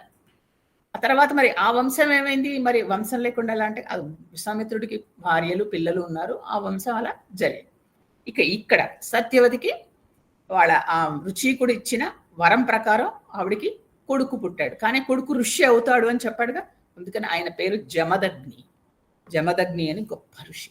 ఆయన రేణుకాదేవిని వివాహం చేసుకున్నాడు. ఇప్పుడు రజనీ గారు చెప్పింది ఆ రేణుకాదేవి చేసుకున్నాడు. చేసుకున్న తర్వాత ఆయన ఏం చెప్పాడు? అమెండ్మెంట్ ఏంటి? నీ కొడుకు ఋషి అవుతాడు, కానీ ఇప్పుడు ఏదైతే నువ్వు ప్రసాదం తిన్నావో ఆ పవరు నీ మనవడికి వెళ్తుంది. మనవడు మాత్రం క్షత్రియ ధర్మం తేజస్తో పుడతాడు, భూమండలాన్ని శాసిస్తాడు అని చెప్పాడు కదా. అందుకని ఆయనకి పుట్టిన కొడుకులలో చివరివాడైన రాముడు అతనికి పేరు పెట్టారు. అతను పుట్టడంతో అతనికి జమదగ్నికి 4 పిల్లలు పుట్టారు. పుట్టిన తర్వాత 5వ వాడు రాముడు పుట్టడంతోనే అతను మంచి తేజస్సుతో పుట్టాడు. అతని పేరే రాముడు. భార్గవ వంశంలో పుట్టాడు కాబట్టి భార్గవ రాముడు అంటారు. అలాగా అతను తర్వాత పెరిగి పెద్ద అయిన తర్వాత తపస్సు చేశాడు. శివుడి గురించి తపస్సు చేసి శివుడి నుంచి ఆయన అనేక అస్త్రశస్త్ర విద్యలకు సంబంధించినవన్నీ నేర్చుకున్నాడు. నేర్చుకున్న తర్వాత అతని శక్తి చూశాడు. అతని ఒక దేవదానవ యుద్ధం జరుగుతోందట. అప్పుడు శివుడు అన్నాడు, నువ్వు కూడా వెళ్ళి దేవతలకి సహాయం చెయ్యి అని అడిగాడు పరశురాముడికి. అప్పటికి ఆయన పేరు భార్గవరాముడు. వెళ్ళి సహాయం చెయ్యి అంటే సహాయం చేశాడు భార్గవరాముడు దేవతలకి. అంటే అతన్ని చూస్తున్నాడు ఎంతవరకు చేయగలడు అని. దేవతలు చూసుకుంటారండి, అలా దేవుళ్ళు కదా వాళ్ళు. చేస్తే చాలా అద్భుతంగా దేవతలకి సహాయం చేశాడు. పాపం ఒళ్ళంతా గాయాలయ్యాయట. ఇప్పుడు స్వయంగా దేవతలు ఆయన ఒళ్ళు నిమిరేసరికి ముఖ్యంగా శివుడు అప్పుడు శివుడు ఏం చేశాడు? శివుడి దగ్గర ఉన్న ఒక ఆయుధం పరస్సు, గొడ్డలు ఉంటుంది శివుడి దగ్గర. ఎప్పుడు ఒకానొక ఆయుధం, అదొక్కటేగా, త్రిశూలం లాంటివన్నీ ఉంటాయి, పినాకం, అలాగే పరస్సువు కూడా ఒక ఆయుధం. అది ఈయనకి ఇచ్చాడు. ఆయనకు తెలుసు దీని అవసరం ఎంత ముందర ఉందో, ఏం చేయగలడో. ఎందుకంటే అవన్నీ ఇప్పుడు నేను మీకు చెప్తాను. ఆ పరశు ఆయుధాన్ని శివుడు దగ్గర నుంచి తీసుకున్నాడు కాబట్టి అప్పుడు తన భుజం మీద పెట్టుకు తిరిగేవాడు. అంటే శివుడు అంతటి వాడు నాకు ఇచ్చాడు అని చెప్పడం. అప్పుడు అప్పటి నుంచి ఈ పరశువు పట్టుకుంటున్నాడే ఆ రాముడు పరశురాముడు అయిపోయాడు. భార్గవ రాముడి నుంచి ఇంటి పేరు పరశురాముడు అయిపోయాడు.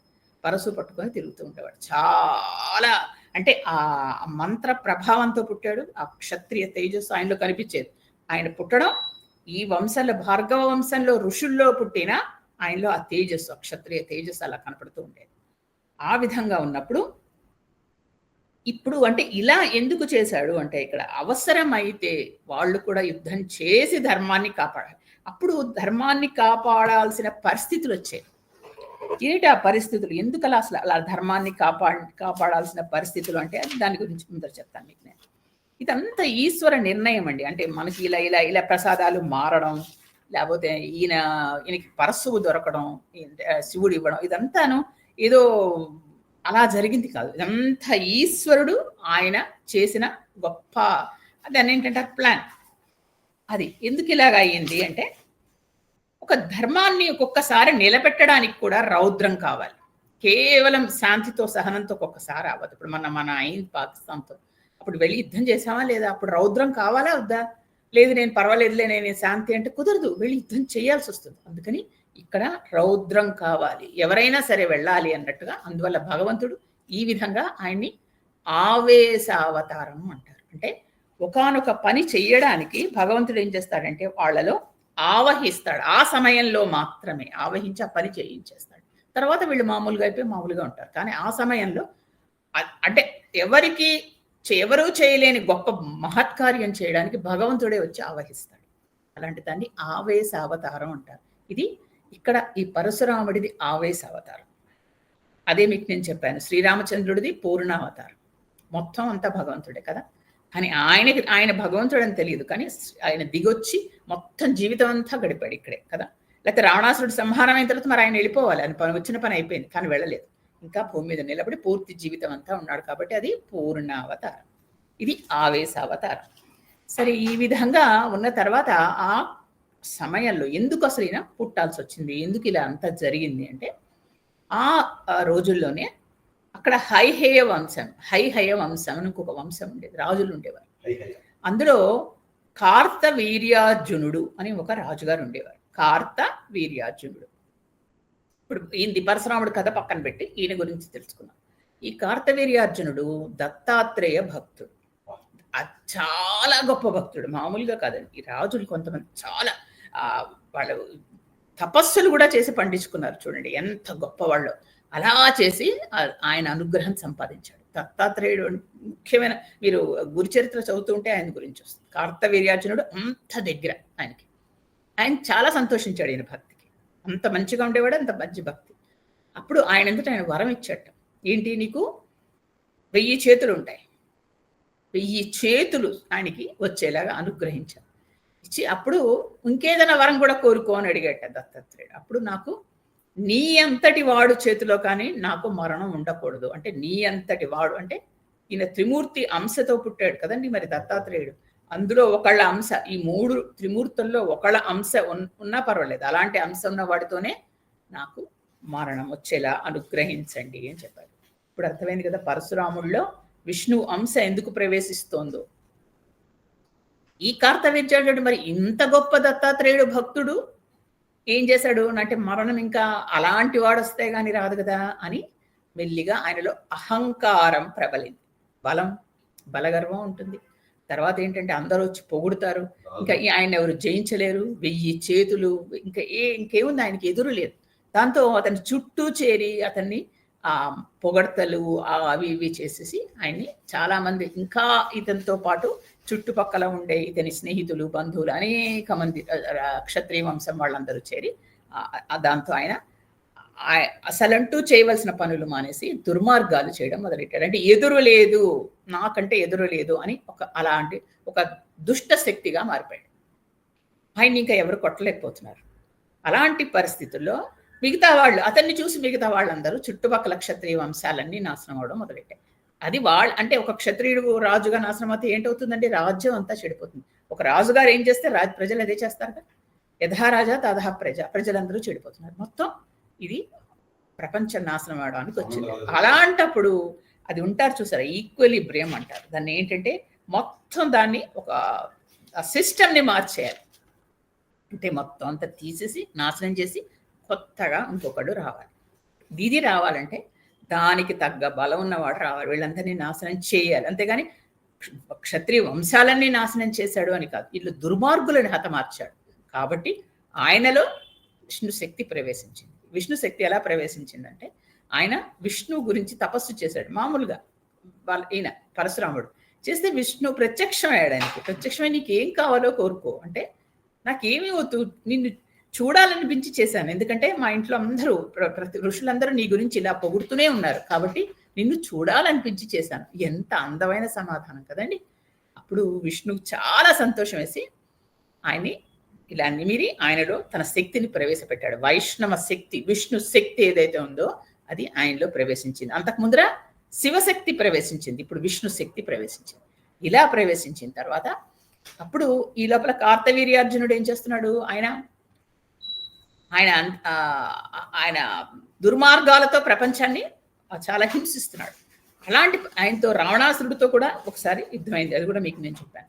ఈయన ఏం చేస్తున్నాడు, కార్తవీర్యార్జునుడు అంటే వాళ్ళిద్దరూ సమకాలీనులు, ఇద్దరు ఒకటే కాంటెంపరీస్, రావణాసురుడు కార్తవీర్యార్జునుడు వీళ్ళందరూ, పరశురాముడు కృతయుగంలో వాళ్ళు. అప్పుడు వాళ్ళందరూ ఏం చేస్తున్నాడు, ఒకరోజు కార్తవీర్యార్జునుడు తన భార్యలతోటి అక్కడ స్నానం చేస్తున్నాడు ఒక పెద్ద నదిలో.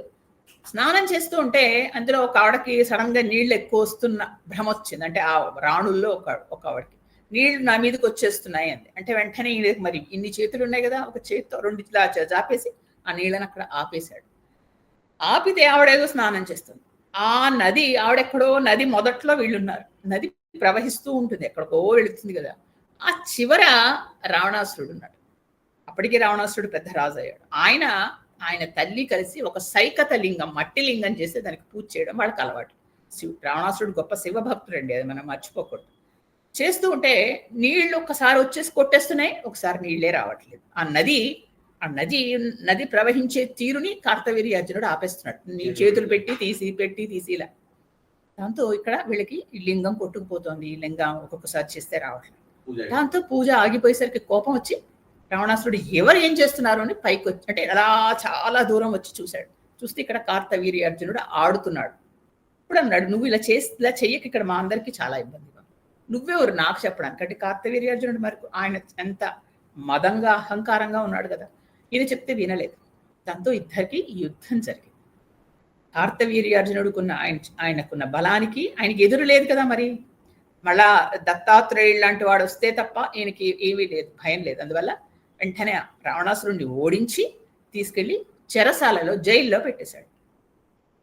అప్పుడు ఆయన బ్రహ్మవంశం వాడు రావణాసురుడు. బ్రహ్మ స్వయంగా వచ్చి అడిగాడు, కార్తవీర్యార్జున ఆయన్ని మనవణ్ణి విడిపించే అని. అంటే ఆయన బ్రహ్మ వచ్చి స్వయంగా అడిగితే అప్పుడు కార్తవీర్యార్జునుడు రావణాసురుణ్ణి వదిలేశాడు. రావణాసురుణ్ణి జయించిన వీరుడు కార్తవీర్యార్జునుడు. చూడండి, అంటే ఇలా పట్టుకుని జైల్లో వేస్తాడు అంతే. అలాగే దాంతో బ్రహ్మ కూడా వచ్చి నన్ను అడిగాడు అనేసరికి ఇంకా అహంకారం పెరగదండి. అలాగా కార్తవీర్యార్జునుడు చెలరేగిపోతున్నాడు. ఒకరోజు ఆయన ఏదో వేటకని అలా బయటకు వచ్చి తిరుగుతూ ఈయన అక్కడ లేడు. ఈయన ఏదో బయటికి వెళ్ళాడు. పరశురాముడు లేని సమయంలో జమదగ్ని ఆశ్రమంలో వచ్చాడు.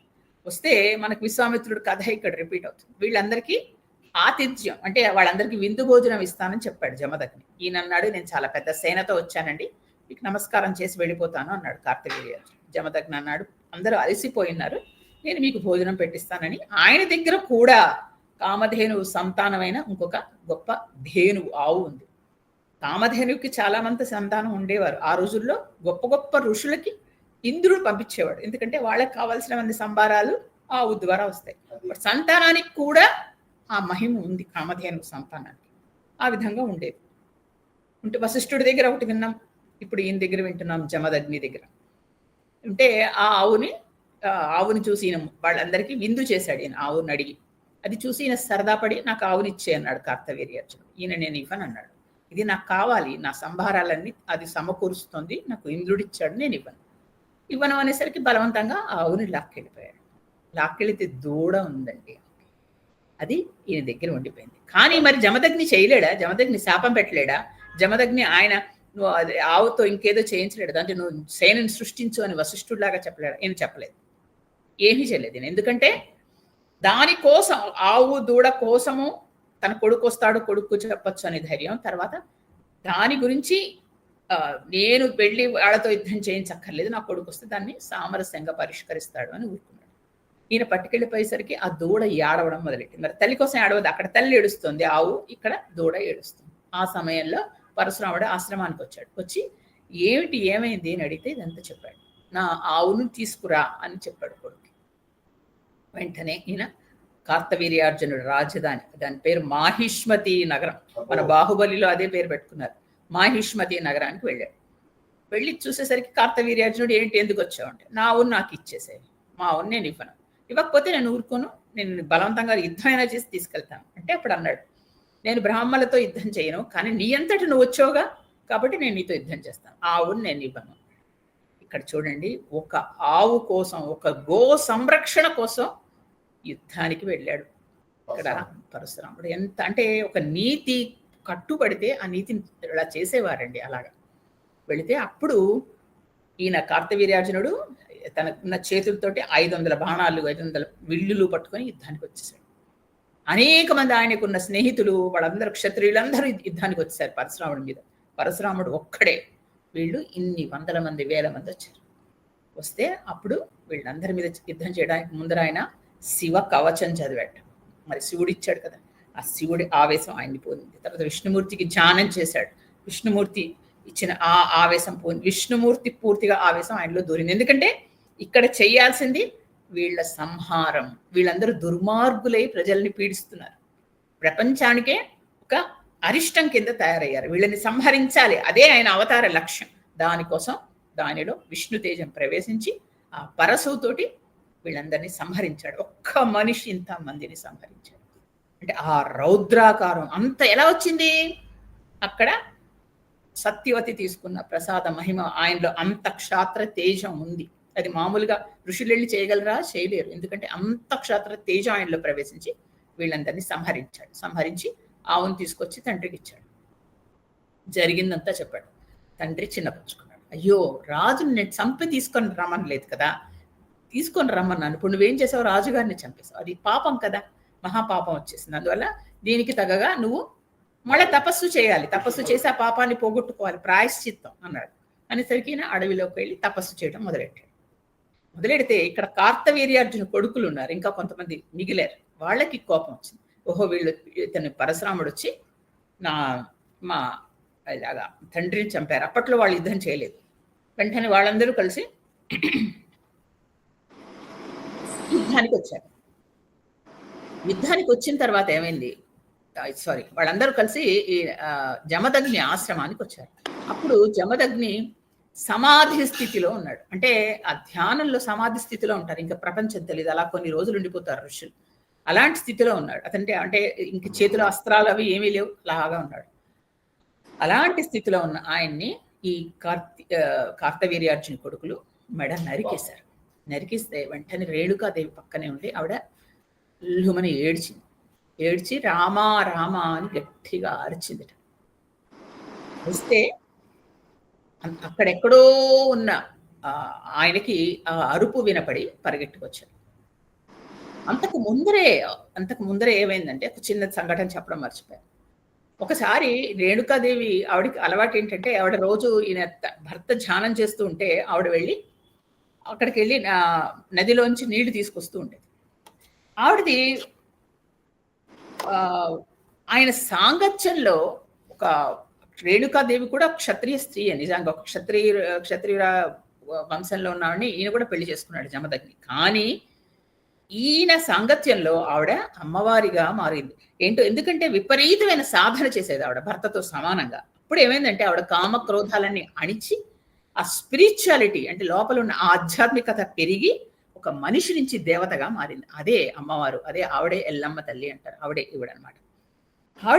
ఆవిడకున్న ఆ పతివ్రత ఆధ్యాత్మికతను చూసే శ్రీ మహావిష్ణువు ఈవిడిని ఎంచుకున్నాడు ఈవిడ కడుపులో. మరి పరశురాముడిగా పుట్టాలంటే ఆ తల్లికి కూడా అంత శక్తి ఉండాలి. అలాగా ఈవిడ అంత గొప్ప ఆవిడ.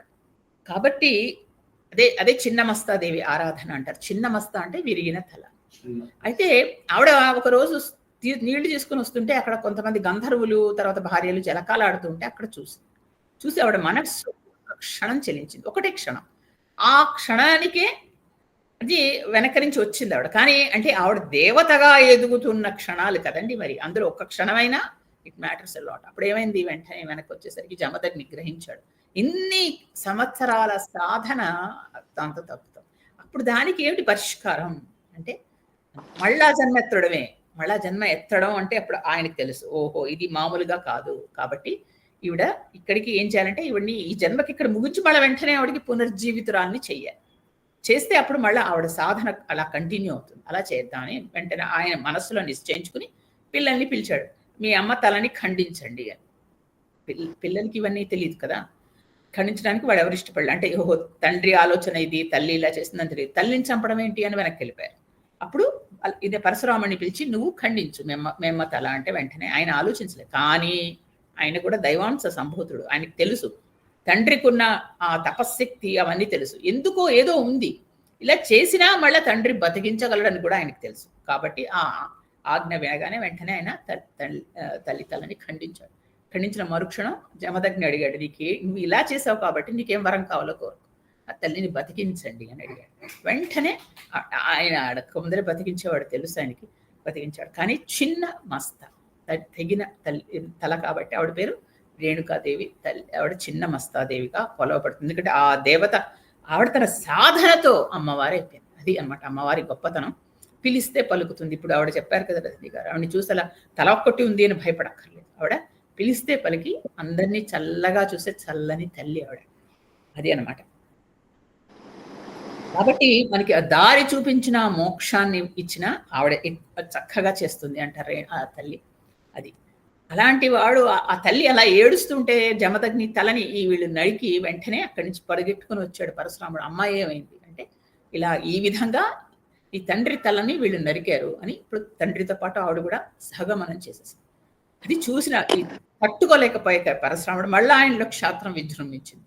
తల్లి 21 సార్లు అరిచింది అంటాడు. అందుకని ఈయన కూడా 21 సార్లు దండయాత్ర చేసి ఎవరైతే చేశారో వాళ్ళని, వాళ్ళకి సంబంధించిన స్నేహితుల్ని, వాళ్ళ బంధువులు అంటే అందరూ గ్రూప్గా వీళ్ళందరినీ రెచ్చగొట్టి పంపించారు కదా, వీళ్ళందరినీ చంపాడు. చంపి దానికి ఆ పరశువుకి చిన్న రక్తం చుక్క అంటుకుంటే అది తీసుకెళ్ళి ఆయన కురుక్షేత్రంలో అక్కడ తండ్రికి తల్లికి రక్త తర్పణం ఇచ్చాడు అంటారు. అంటే ఇంత క్రౌర్యం రావాలి అంటే మరి అందులో ఆయనలో వైష్ణవ తేజం ఉంటే తప్ప చేయలేడు ఆయన. ఆ విధంగా ప్రవేశించి ఈ కార్యం చేయించాడు. ఇది భగవత్ తేజ, భగవంతుడు చేయించిన పని. అంతేగాని ఇందులో స్పష్టంగా చెప్తాడు. అంటే మనకు రాసినప్పుడు భారతంలో కూడా ఈ కథ ఉంది. అప్పుడు వ్యాసుడు స్పష్టంగా చెప్తాడు. అంటే తండ్రి చెప్పాడని వెళ్ళిపోయి తల నరకడం అనేది అది మామూలు మాట కాదు, మామూలు కానీ ప్రతి వాళ్ళు చేయవలసింది కాదు. అది ఏంటంటే ఇది ఒక ప్రత్యేక పరిస్థితుల్లో ఆయన అడిగాడు కాబట్టి ఇలా చేశాడు. దీన్ని మళ్ళీ అందరూ ఫాలో అవ్వకూడదు అన్నట్టుగా రాశారు. అంటే అంత ధర్మ సూక్ష్మం ఉంది ఇందులో. ఈ విధంగా జరగవలసింది. ఎందుకంటే ఆవిడ ఆ విధంగా అమ్మవారు అవ్వాలి. తర్వాత ఇక్కడ ఏంటంటే ఇంతమంది క్షత్రియుల్ని నాశనం చేయాలి. వాళ్ళు అతి దుర్మార్గంగా ఉన్నారు కాబట్టి వాళ్ళని ఈ విధంగా శిక్షించాల్సి వచ్చింది. వాళ్ళు నిజంగా వాళ్ళకి ఇచ్చినది ఏంటి? ధర్మం, రాజ్యాన్ని పరిపాలించి ప్రజల్ని చల్లగా చూడాలి. కానీ వాళ్ళు ప్రజల్ని పీడించి ప్రజల్ని నానా హింసలు పెడుతున్నారు. అంటే తల్లిగా తండ్రిగా చూడవలసింది వాళ్ళని హింసించడం మొదలెట్టారు. కానీ ఒక అపప్రథ ఉండిపోయింది. క్షత్రియులకి ఈయన వినాశకుడు అని కాదండి, దేవుడు అలా చేయడు. క్షత్రియుల్ని ఇక్కడ వినాశనం చేశాడు అంటే క్షత్రియ జాతిని నాశనం చేశాడు అని కాదు. ఇక్కడ ఇలా క్షత్రియులు నాశనం అవడానికి ఆయనే, భగవంతుడే కారణం. ఎందుకంటే వాళ్ళు చెడ్డవాళ్ళు, ఈ విధంగా చెడ్డవాళ్ళు దుర్మార్గులు అయ్యారు కాబట్టి. మళ్ళా అదే క్షత్రియ వంశంలో శ్రీరామచంద్రుడుగా పుట్టలేదండి ఆయన. పుట్టి మొత్తం వంశాన్నే ఉద్ధరించాడు. మళ్ళీ ఆ వంశంలోనే ఎందుకు పుట్టాడు? అందుకని భగవంతుడికి అలా నీ నా తేడాలు ఉండవు. ఎవరు తప్పు చేశారు, ఎవరు మంచి చేశారు చూసుకుని ఆ ధర్మాన్ని ఉద్ధరించుడు ఉండడమే. అదే కదా మరి విష్ణుమూర్తి చేసేది. స్థితికారుడు ఆ విధంగా చేశాడు. కాబట్టి పరశురాముడు ఈ విధంగా చేసిన తర్వాత ఇప్పుడేమైంది? రాజ్యాలు అన్ని నశించాయి. అన్ని రాజ్యాలు అందరినీ చంపలేదండి. సూర్యవంశంలో ఎవరిని ముట్టుకోలేదు, అంటే రామచంద్రుడి వంశంలో ఎవరిని ముట్టుకోలేదు, చంద్రవంశంలో ఎవరిని ముట్టుకోలేదు. చూసారా? అంటే ఎవరైతే న్యాయంగా ధర్మంగా పరిపాలిస్తున్నాడో వాళ్ళ జోలికి ఏం వెళ్ళలేదు. అలాగే ఇలా దుర్మార్గత్వంలో ఉండి ప్రజల్ని పీడించే వాళ్ళనే సంహరించాడు. కాబట్టి కానీ ఏంటంటే చుట్టుపక్కల వాళ్ళకి అలా చూసారా, మనకి ఇదిగో పులి అంటే అదిగో తోక, ఇదిగో తోక అంటే అదిగో పులి, ఇలా మాట్లాడతారు. దాంతో అమ్మో ఆయన వచ్చేస్తున్నాడు, క్షత్రియుల్ని చంపేస్తాడు అని ఈ విధంగా ఒక అపవాదు ఆయన మీద పుట్టి. తర్వాత మరి సంహరించిన వాళ్ళందరిది రాజ్యాలన్నీ ఆయన కిందకే వచ్చాయి. ఇలాగా భూమండలాన్ని మరి ఆయన మాట, తండ్రి మాట, తాతగారి మాట నిజం చేశాడు. అంతా మొత్తం ఆయన చేతిలోకి వచ్చింది. వస్తే ఆయనకి ఏ కోరికలు లేవండి. ఆయనకి నాకు ధనం కావాలని కానీ, నాకు మొత్తం నేనే పరిపాలిస్తాను అలాంటిది ఏమీ లేదు, లేదా నా వాళ్ళు ఇష్టమైన వాళ్ళని కూర్చోపెడతాను లేదు. ఇప్పుడు ఆయన ఆలోచించాడు ఏం చేయాలి ఈ భూమంతా అని ఆలోచించి, కశ్యపుడు మహర్షి ఉన్నాడు అప్పుడు. ఆయన కశ్యప ప్రజాపతి, బ్రహ్మ నుంచి ఆవిర్భవించిన వాడు. ఆయనకి అనేక మంది భార్యలు, తర్వాత నక్షత్రాలు, రకరకాల అనేక మంది ఆయనకి పిల్లలు కూడా ఉన్నారు. మనం చదువుకుంటాం కదా సర్పజాతి, అలాగా అన్ని ఆయన వాళ్ళ పిల్లలకి పుట్టారు. అప్పుడు ఆయన ఆ కశ్యప ప్రజాపతి దగ్గరికి వెళ్ళి నమస్కారం చేసి ఈయనే అన్నాడు, నేను సంపాదించిన మొత్తం భూమి మీకే దానం ఇస్తాను, మీరే తీసుకోండి, దాన్ని ఎవరికి ఆయనకి చాలా మంది సంతానం ఉన్నారు, మీరే పంచుకోండి అని చెప్పాడు. చెప్పి ఆయనకి కశ్యపుడికి భూమిని దానం చేశాడు. అప్పుడు భూమికి కశ్యపి అని పేరు వచ్చింది. ఆ విధంగా దానం చేసిన భూమిని ఏం చేశాడు ఆయన, తన మిగతా వాడి సంతానానికి వాళ్ళకి పంచి, తర్వాత వాళ్ళలో గొప్ప వాళ్ళని, మంచి వాళ్ళని తీసి వాళ్ళని రాజులుగా చేశారు. వాళ్ళు అత్యద్భుతమైనగా వాళ్ళు ఆ క్షత్రియ వంశంగా తయారై ఆ రాజ్యాలు ఏలి ప్రజల్ని కన్నబిడ్డల్లా చూసి మళ్ళా ప్రపంచం అంతా సుభిక్షమైంది. అయిన తర్వాత మరి ఈయన ఎక్కడ ఉండాలి? దేశాన్ని తన సంపాదించిన భూమిని అంతా దానం చేస్తే మరి ఇక్కడ నిలబడేందుకు? ఆయన ఇక్కడ ఎక్కడ నిలబడతాడు భూమి మీద? మరి చోట్లేదు. ఇప్పుడు ఏం చేయాలి అని ఆలోచించి, భూమి అంటే మన అప్పట్లో మరి భారతదేశం అనుకోండి, ఆ చివరికి వరకు వెళ్ళాడు. అంటే ఇక్కడికి గోవా పక్కకి వెళ్ళి ఆ సముద్రం చివర నిలబడి అప్పుడు సముద్రుడిని అడిగట, నాకు కొంత భూమి ఇవ్వు నేను ఉండడానికి అని. ఇప్పుడు సముద్రుడు అన్నాడు, నువ్వు ఎంతవరకు కావాలో అని చెప్తే నువ్వు ఒక స్థలం ఇంతవరకు అని చూపిస్తే నేను అంతవరకు నేను వెనక్కి వెళ్ళిపోతాను, అదంతా నువ్వు తీసుకో, అప్పుడు నేను అక్కడ వరకు రాను అన్నాడు. అప్పుడు పరశురాముడు తన చేతిలో ఉన్న గొడ్డలిని విసిరేశాడు. విసిరేసేసరికి అది కొంత దూరం వెళ్ళి పడింది. అది ఎంతవరకు పడిందో అంత సముద్రుడు వెనక్కి వెళ్ళిపోయాడు. ఆ స్థలం అంతా అప్పుడు ఆ పరశురామ క్షేత్రం కింద మారిపోయింది. అది ఎక్కడి నుంచి మొదలవుతుంది? గోవా కింద గోకర్ణం అని ఉంటుంది. ఆ గోకర్ణం నుంచి కేరళ వరకు ఇదంతా పరశురామ క్షేత్రం అంటారు. ఇదంతా అక్కడ ఆయన నివాసం కింద ఏర్పరచుకొని అక్కడ ఉంటూ ఉండేవాడు. అక్కడ ఆయన అనేక శివలింగాలు ప్రతిష్ఠించాడు. అక్కడ ఉన్న శివుడి గుడులన్నీ ముఖ్యంగా పరశురాముడు అన్ని కట్టించాడు. అదంతా ఆయన అక్కడ అన్ని ఆయన పద్ధతుల్లో పూజలు అవన్నీ అక్కడ వాళ్ళకి నేర్పించి ఒక కొత్త పద్ధతులు ప్రవేశపెట్టాడు. అది ఎంత గొప్పదంటే ఆ కేరళ అక్కడే శంకరాచార్య కూడా జన్మించారు. అంత గొప్ప ఇదనమాట. ఈ విధంగా ఉన్న తర్వాత ఆయనగా ఇంకా నాకు ఇంకా అంటే కొన్ని ఇంతమంది వీళ్ళని క్షత్రియుల్ని నేను సంహరించాను కాబట్టి ఆ పాప పరిహారానికి నేను మహేంద్రగిరికి వెళ్ళి తపస్సు చేసుకుంటాను అని చెప్పి ఆ మహేంద్రగిరి పైకి వెళ్ళాడు. అక్కడ ఆయన తపస్సు చేసుకోవడం మొదలెట్టాడు. అలా తపస్సు చేసుకుంటున్న ఆయనకి తెలిసింది ఇక్కడ ఒక క్షత్రియ వంశంలో ఈ దశరథుడి కొడుకైన రాముడు వచ్చి శివ ధనుస్సుని విరిచాడు అనే విషయం తెలిసింది. మరి ఆయనకి అత్యంత ఇష్టమైన వాడు శివుడు. ఆయన శివుడి ఆరాధన అది చేస్తుండేవాడు. ఆ విషయం తెలిసి వెంటనే ఎవరు చేశారు అని ఆయన తెలుసుకోవడానికి వచ్చాడు. మనం ఇదంతా కథ చెప్పుకున్నాం. ఇంకోటి ఏంటంటే ఈ శివుడి దగ్గర ఒకసారి దీని గురించి ఒక చిన్న కథలా చెప్తాను. ఇది రామాయణంలో కూడా రాశారు. ఏంటంటే ఒకసారి అంటే ఇదంతా జరగాలి అని తెలుసు కాబట్టి మనకి అంత పైకి అంత కథలాగా ఉంటుంది. కానీ ఎప్పటి నుంచి ఇదంతా ప్లాన్డో చూడండి. ఒకసారి శివుడికి విష్ణువుకి మధ్య చిన్న స్పర్ధ లాంటిది వచ్చిందిట. అంటే ఎందుకు వచ్చిందిట? విశ్వకర్మ 2 ధనుస్సులు తయారు చేశాడు. చాలా గొప్ప ధనుస్సులు. విశ్వకర్మ అంటే ఇవన్నీ తయారు చేస్తుంటాడు కదా, దేవతల శిల్పి. ఒకటి శివుడికి ఇచ్చారట, ఒకటి విష్ణుమూర్తికి ఇచ్చారు. దేవతలు అన్నారట, ఏ 2 విల్లులు చేశాడు, ఇందులో ఏ విల్లు గొప్పదో అని అన్నాడు. ఎందుకు వీళ్ళకి ఇలాంటి డౌట్ రాలేదు, అది కూడా భగవంతుడే పుట్టించుంటాడు అనేసరికి ఇద్దరు ఒకళ్ళకు ఎదురుకుండా ఒకళ్ళు నిలబడి మీ ఇద్దరు ఒకళ్ళ విల్లులు సంధించి ఒకళ్ళ మీద ఒకళ్ళు వేసుకుంటే చూద్దాము అని చుట్టూ చేరారు అందరు. అసలు అదేం కోరిక, విచిత్రమైన కోరిక అంటే ఇది దానికి ఇప్పుడు జరగబోయే కథకేది నాంది. అందుకని ఇది కూడా భగవంతుడు ఆడించిన నాటకమే. దాంతో విల్లు ఎక్కువ పెడదాము అని విల్లు చేతిలోకి తీసుకున్నప్పుడు వెంటనే ఇంకా ఎక్కువ పెట్టలేదు, ఎక్కువ పెడితే బాణం వేయాలి. విల్లు తీసుకుని చేతిలో సిద్ధంగా పట్టుకున్నాడు ఇద్దరు. ఎవరు? శివుడు, విష్ణుమూర్తి. పెట్టుకున్న తర్వాత విష్ణుమూర్తి హూ అని హుంకరించట గట్టిగా. హుంకరించేసరికి వెంటనే శివుడు విల్లు కిందికి దింపేశాడు. నేను ఇంక యుద్ధం చేయను అన్నాడు. అదేంటిది? శివుడు యుద్ధాన్ని బలం లేదా, లేకపోతే విష్ణుమూర్తికే బలమా? కాదు. దానికి దీనికి కనెక్షన్ ఏంటో చెప్తాను. అప్పుడు ఏం చేశాడు శివుడు? ఇంకా నేను యుద్ధం చెయ్యను అని చెప్పేసి ఏం చేశాడు? ఆయన తన విల్లుని కిందన ఇచ్చేశాడు. మనకి తెలుసు ఆ కథ అంతా. ఎందుకంటే దేవరాతుడు అని అతనికి ఈ జనకుడి ఇంట్లో వాళ్ళ వంశంలో ఒక అతనికి తన విల్లు ఇచ్చేశాడు. ఇచ్చిన తర్వాత విష్ణుమూర్తి కూడా నవ్వేసి తన విల్లుని ఇక్కడ పరశురాముడి తండ్రి రుచికుడికి ఇచ్చేశాడు. అంటే వాళ్ళ వంశంలో వాళ్ళకి, భార్గవ వంశంలో వాళ్ళకి ఇచ్చేశాడు. ఎందుకు ఇలా ఇచ్చారు చూడండి. శివుడు ఇచ్చేశాడు తన విల్లుని, జనకుడి వంశంలో ఒకళ్ళకి ఇచ్చేశాడు.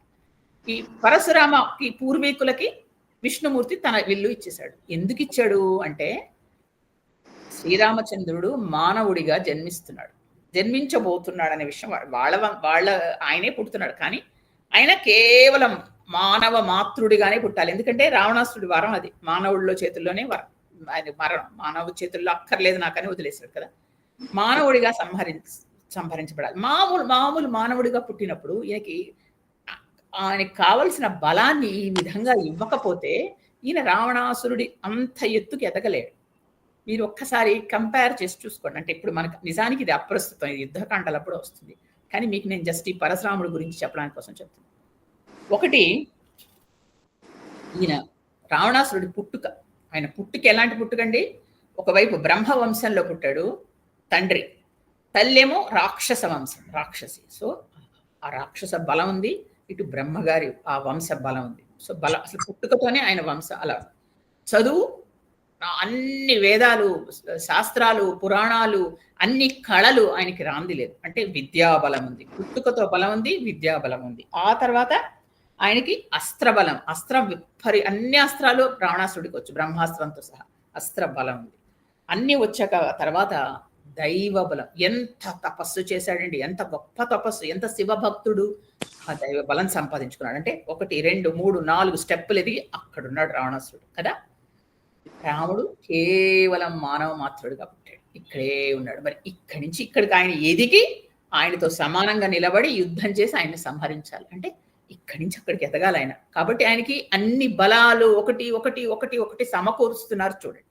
అది ఎంత ప్లాన్డ్ గా నిజంగా వాల్మీకి రాశాడంటే, అంత భగవంతుడు సమకూర్చాడంటే నిజంగా మనకి ఇవన్నీ చూస్తే ఆశ్చర్యం ఇస్తుంది, ఇంత బాగుంటుందా అనేసి. ఇప్పుడు మొట్టమొదటి మానవుడిగా జన్మించాడు. జన్మించిన తర్వాత ఆయనకి ఇక్కడ వశిష్ఠుడు విద్యాబలం ఇచ్చాడు కదా, ఒక మెట్టు పెరిగాడు. తర్వాత విశ్వామిత్రుడు వచ్చి అస్త్ర బలం ఇచ్చాడు, ఇంకొక మెట్టు పెరిగాడు. ఇప్పుడు ఆయనకి దైవ బలం కావాలి. దైవ బలం అంటే ఉందా అంటే నిజానికి ఆయన దైవాంశ సంభూతుడు, దేవుడే, విష్ణుమూర్తే. కానీ ఇంకా ఆయనకి సమకూడాలి. ఎలాగా అంటే శివుడు తన చేత్తో పట్టుకున్న ఇప్పుడు విల్లుని వెళ్ళి చేత్తో పట్టుకుని అక్కడ విరిచి వచ్చాడు. అంటే శివుడి స్పర్శ వల్ల శివుని శక్తి ఈయనలో ప్రవేశించింది రాముళ్ళు కదా. ఏం చేశాడు, జనకుడి దగ్గరికి వెళ్ళి అక్కడ శివధనుస్సు ఉంటే ఈయన పట్టుకుని శ్రీరామచంద్రమూర్తి దాన్ని విల్లు విరిచి సీతమ్మని పెళ్లి చేసుకున్నాడు. అంటే శివుడి చేతిలో పట్టుకుని వదిలిన ఆ ధనస్సుని మళ్ళా శ్రీరామచంద్రుడు పట్టుకున్నాడు కదా. శివుడి పట్టుకున్న దాని నుంచి ఆ శక్తి మళ్ళీ ఆయనలో ప్రవేశించిందా లేదా అంటే శివుడి శక్తి ఆల్రెడీ ఆయనలో ప్రవేశించింది. ఇప్పుడు వైష్ణవ శక్తి ఆయనలో ప్రవేశించాలి. ఇలాగా అందుకే విష్ణుమూర్తి ఏం చేశాడు, తన ధనుస్సుని ఈ పరశురాముడి వాళ్ళ ఇచ్చాడు కదా. ఇప్పుడు అదే ధనుస్సుని పరశురాముడు పట్టుకొచ్చాడు. చూసారా ఇక్కడ, అంటే ఆ ధనుస్సు కూడా మళ్ళీ రాముడి చేతిలోకి వస్తుంది. చూడండి ఇక్కడ దైవ బలం కూడా ఇస్తున్నారు ఆయనకి. అంటే 1 step, 2nd step, 3rd step ఇలా ఎదుగుతున్నాడు రాముడు. మరి ఇంత యుద్ధం చేయాలంటే మాటలా, అందుకని ఆ విధంగా అన్నమాట. వాళ్ళ తపశక్తి అది తర్వాత కాండలో మనం చూద్దాం. ముందర విద్యా బలం వచ్చింది, తర్వాత అస్త్ర బలం వచ్చింది, ఇప్పుడు దైవ బలాన్ని సంపాదించుకుంటున్నాడు. అది అందువల్ల ఈ పరశురాముడు అంటే ఇదంతా పరశురాముడికి తెలియదు, కానీ ఆ మనస్సులో ఆయన ఇలా బుద్ధి పుట్టించాడు భగవంతుడు. అందుకని తన ఇంట్లో ఉన్న ఆ వైష్ణవాస్త్రాన్ని తీసుకొని వచ్చాడు. వచ్చి ఎవరు ఇక్కడ శివధనుస్సుని విరిచింది అని అరిచాడు. అరిచేసరికి చూసిన అందరూ భయపడిపోతున్నారు. ఎందుకో అందరికీ ఒక అపప్రధ ఏంటంటే వచ్చి క్షత్రియులందరినీ చంపేస్తాడు ఈయన అని. వెంటనే వశిష్ఠుడు వెళ్ళి ఆయనకి అర్ఘ్యపాద్యాలు అవి ఇచ్చేసి రండి మీరు అంటూ ఆయన ఆహ్వానించాడు. దశరథుడు వెళ్ళి ఏంటేంటో మాట్లాడేస్తున్నాడు. ఇలా మా అబ్బాయి శివధనుస్సుని కానీ అది ఒక స్వయంవరంలో పెట్టారు అందుకని చేశాడు, లేకపోతే చేయడు అని ఏదో చెప్తున్నాడు. అసలు ఆయన దశరథుడి వైపు కానీ ఎవ్వరి వైపు చూడట్లేదు, కేవలం రాముడి వైపే చూస్తున్నాడు. నువ్వేనా ధనుస్సు విరిచింది అంటూ చూస్తున్నాడు. చూస్తుంటే రాముడు వెంటనే దిగి నమస్కరించాడు. రథంలో మీద ఉన్నాడు, సీతారాములు ఇద్దరు రథంలో ఉన్నారు. రథం దిగాడు ఆయన. పెళ్ళై అందరూ వెళ్ళిపోతున్నారు కదా. రథం దిగి నమస్కరించాడు. కానీ రాముడు ఒక్క మాట మాట్లాడలే. ఎందుకో తెలుసా అండి, ఇది నేను అంటాను. అందుకే ఒక్కో టైం తర్వాత మనం ఏంటి లెసన్ నేర్చుకున్నాం ఇందులోంచి అని. ఇక్కడ చూడండి, పక్కన తండ్రి దశరథుడు ఉన్నాడు, గురువు గారు వశిష్ఠుడు ఉన్నారు, తర్వాత మిగతా అందరూ వామదేవుడు వాళ్ళందరూ ఉన్నారు. వాళ్ళ ముందర తను మాట్లాడతాడా? ఎలా మాట్లాడతాడు? ముందర వెళ్ళిపోయి నేనే అలా అరవలేడు, చెప్పలేడు. వాళ్ళ అనుమతి ఉండాలి. పెద్దవాళ్ళ ముందర ఎక్కువ మాట్లాడకూడదు. వాళ్ళు వెళ్ళు మాట్లాడు అంటేనే మాట్లాడాలి. అది ఒక లెసన్. చూడండి, ఇలాంటివన్నీ చిన్న చిన్న లెసన్స్. మనకి వాల్మీకి ఇది లెసన్ నెంబర్ 1 రాసుకోండి, నెంబర్ 2 అని చెప్పడు. అలా చెప్పుకుంటూ స్టోరీ వెళ్ళిపోతూ ఉంటే అందులోంచి మనం పిక్ చేసుకోవాలి. ఓ ఇదా అని పిక్ చేసుకుని రాసుకోవడం. అది వాల్మీకిలో ఉన్న గొప్పతనం అనమాట. అది ఇలా చెప్పేసరికి వెంటనే రథం దిగి నుంచున్నాడు, నమస్కారం చేస్తున్నాడు. వెంటనే వెళ్ళాడు పరశురాముడు ఆయన దగ్గరికి వెళ్ళి, ఏంటి నువ్వు శివధనుస్సు విరిచి అంత గొప్పవాడివా? ఆ ధనుస్సుని విరిచావట. ఇదిగో ఇప్పుడు నా చేతిలో చూసావా, ఇదేంటో ఇది వైష్ణవాస్త్రం. ఇది విష్ణువుకి సంబంధించిన ధనుస్సు, ఇదేమో ఆయనకి సంబంధించిన బాణం. ఈ 2 నీ చేతిలోకి తీసుకొని దీన్ని ఎక్కుపెట్టు, చూస్తాను నీకు ఎంత బలం ఉందో, నిజంగా నువ్వే చేసావా లేదో చూస్తాను, ఈ 2 తీసుకో ఎక్కుపెట్టు అన్నాడు. అంటే మాట్లాడారు. ఎక్కువ పెట్టలేవా? అదే మాట అంటున్నాడు ఆయన చాలాసార్లు. తీసుకో బాణం, చేతిలోకి తీసుకో చూశాడు రాముడు. అప్పుడు ఆయన కూడా క్షత్రియుడు, మరి క్షత్రియ వంశంలో పుట్టాడు, ఆయనకి పౌరుషం లేదా? ఇలా ఎన్నిసార్లు అంటున్నాడు. అప్పుడు తండ్రి వైపు నిశ్చేష్టుడు అయిపోయాట దశరథుడు. అంటే నిశ్చేష్టుడు అంటే నిలబడి ఇలా చూస్తున్నాడు, కానీ ఆయనకి స్పృహ ఉండట్లా. ఏం చేస్తున్నాడో ఏం మాట్లాడుతున్నాడో కట్ అయిపోయింది. అందరూ చుట్టుపక్కల ఉన్న సైనికులు వాళ్ళందరూ కూడా అంతే నిశ్చేష్టులు అయ్యారు అంటూ రాస్తారు. అంటే ఏంటంటే కనెక్షన్ కట్ అయింది, అంటే వాళ్ళు తెలియట్లా, వాళ్ళ భయంతో అలా మగవాళ్ళు అయిపోయారు. అప్పుడు ఆయన ముందరకు వెళ్ళాడు రాముడు. అవును నేనే అంటూ నమస్కరించి చెప్పాడు. నేనే శివధనుస్సుని భంగం చేసింది, కావాలని చేయలేదు, దానికి ఎక్కువ పెడదామని తీసుకున్నాను, చేతిలోకి పట్టుకుని ఇలా వంచేసరికి విరిగింది అంతే అని చెప్పాడు. ఇప్పుడు ఈ ధనుస్సును నువ్వు చేతిలో పట్టు, మళ్ళా తీసుకో, మళ్ళీ అదే మాట అన్నాడు పరశురాముడు. అనేసరికి వెంటనే అది చేతిలోకి తీసుకున్నాడు. అది చేతిలో పట్టుకోవడం అంటే మామూలు విషయం కాదు. కేవలం విష్ణు అంశ సంభూతులు కానీ సాక్షాత్తు విష్ణుమూర్తి కానీ మాత్రమే ఆ ధనుస్సుని పట్టుకోగలరు. పరశురాముడు ఎలా పట్టుకున్నాడు? ఆయన విష్ణు అంశ సంభూతుడు కాబట్టి. ఇది ఒక గొప్ప సీన్. ఏంటంటే ఒకేసారి ఒక రెండు అవతారాలు ఒకేసారి కలవడం కదా. ఈయన శ్రీరామచంద్రుడు మొత్తం ఆయన పూర్ణావతారం, ఇక్కడ ఆవేశ అవతారం ఆయన పరశురాముడు, ఆయన కూడా విష్ణువుకు సంబంధించిన వాడు. వాళ్ళిద్దరూ కలిసి మాట్లాడుకోవడం, ఒక చోట కనపడడం అనేది అది చాలా గొప్ప విషయం, చాలా సుందరమైన విషయం కదండి. పోట్లాడినట్టు అనిపిస్తోంది, కానీ అది అవతార లక్షణం. ఇది ఇవ్వవలసిన బాధ్యత ఆయనకుంది, ఇది తీసుకోవాల్సిన బాధ్యత ఆయనకుంది. కాబట్టి ఇదంతా సృష్టించబడిన ఒక లీల. ఇచ్చేసరికి ఈయన చేతిలో పట్టుకున్నాడు. పట్టుకోవడం తీసుకునేసరికి అంతవరకు పరశురాముడిలో ఉన్న ఆ విష్ణు తేజం రాముడిలో ప్రవేశించింది. ఆ ధనస్సుతో పాటు అది ప్రవేశించాలనే ఇదంతా కల్పించబడింది. వీళ్ళిద్దరూ ఏదో శివుడు విష్ణుమూర్తి పోట్లాడుకున్నట్టు వీళ్ళ ధనుస్సులు తీసుకెళ్ళి, ఇవన్నీ ఎందుకు? ఆయనకి శక్తి పెంచాలి, ఆయనలో విష్ణు శక్తి శివశక్తి అన్ని రాముడిలో పెంచాలి, రావణాసురుడితో యుద్ధం చేసి ఆయన సంహరించాలి. కాబట్టి ఇదంతా ఒక నాటకం. ఇలా చేసేసరికి వెంటనే ఆయనకి శక్తి పెరిగింది. ఈయనలో శక్తి ఎప్పుడు పెరుగుతోందో రాముడిలో, పరశురాముడిలో ఆయనలో ఉన్న విష్ణు శక్తి అంతా మాయమైపోయింది. ఆయన అతి మామూలుగా ఒక ఋషిలాగా అక్కడ నిలబడ్డాడు. ఎందుకు ఇలాగా అంటే ఇంతవరకు ఆయన ఆవహించింది ఆ శక్తి, మరి వచ్చేసింది బయటికి, ఈయనలోకి వెళ్ళి వచ్చేసరికి అప్పుడు వెంటనే ఆయన గుర్తుపట్టాడు. ఓ ఎదుర్కొండా ఉన్నవాడు ఎవరో కాదు, విష్ణుమూర్తి అని నమస్కారం చేశాడు. ఇప్పుడు ఈయన ఆల్రెడీ ధనుస్సుని ఎక్కిపెట్టున్నాడు రాముడు, ఎందుకంటే ఎక్కుపెట్టు అంటున్నాడు కదా. వెంటనే ఎక్కుపెట్టి అడిగాడు.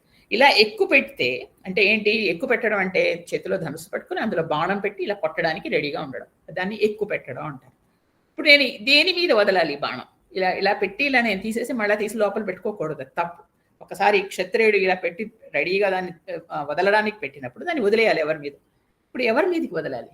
మీ మీదకి నేను వదలలేను, ఎందుకంటే మీరెవరో కాదు, మా గురువు గారికి అక్కయ్య మనవడు. చూడండి ఎంత చక్కగా చెప్తాడంటే రాముడు, ఆయనకి అన్నీ తెలుసు, రిలేషన్స్ ఎక్కడ ఏంటి. పరశురాముడు విశ్వామిత్రుడు అక్కయ్య సత్యవతికి కొడుకు జమదగ్ని కొడుకు పరశురాముడు. ఆ విషయం అంతా ఆయనకు తెలుసు. అందుకని మా గురువు గారికి మీరు చుట్టం, మీ మీద నేను బాణం వెయ్యకూడదు అంటే గురువు గారికి ఆయన ఇచ్చే గౌరవం చూడండి. గురువు గారినే కాదు, గురువు గారి చుట్టాలు వాళ్ళకి సంబంధించిన వాళ్ళ మీద కూడా ఆయన బాణం వెయ్యను. కాబట్టి ఇది నేను ఎవరి మీద వేయమంటారు అని అడిగాను. అంటే అప్పుడు ఆయన అన్నాడు, నాకు 2 శక్తులు ఉన్నాయి. ఒకటి, నేను ఇన్ని రోజులు చేసి కష్టపడి సంపాదించుకున్న పుణ్యలోకాలు ఉన్నాయి. అంటే ఎప్పటి నుంచి ఆయన తపస్సు చేస్తున్నాడు, చిన్నప్పటి నుంచి ఆయన తపస్సు చేస్తూనే ఉండేవాడు పరశురాముడు కదా. మరి ఆయన పుట్టిందే ఋషుల కులంలో, మధ్యలో వెళ్ళడం తపస్సు చేసుకోవడం, మరి ఆ పుణ్యం అలా జమ అవుతూ ఉంటుంది. అలా సంపాదించుకున్న పుణ్యం అంతా ఉంది, దాన్ని పుణ్యలోకాలు అది అలా ఉంది. అది ఒకటి. 2, ఆయనకి ఒక గమన శక్తి ఉంది. అంటే ఎక్కడికి కావాలంటే అక్కడికి వెళ్ళిపోగలడు.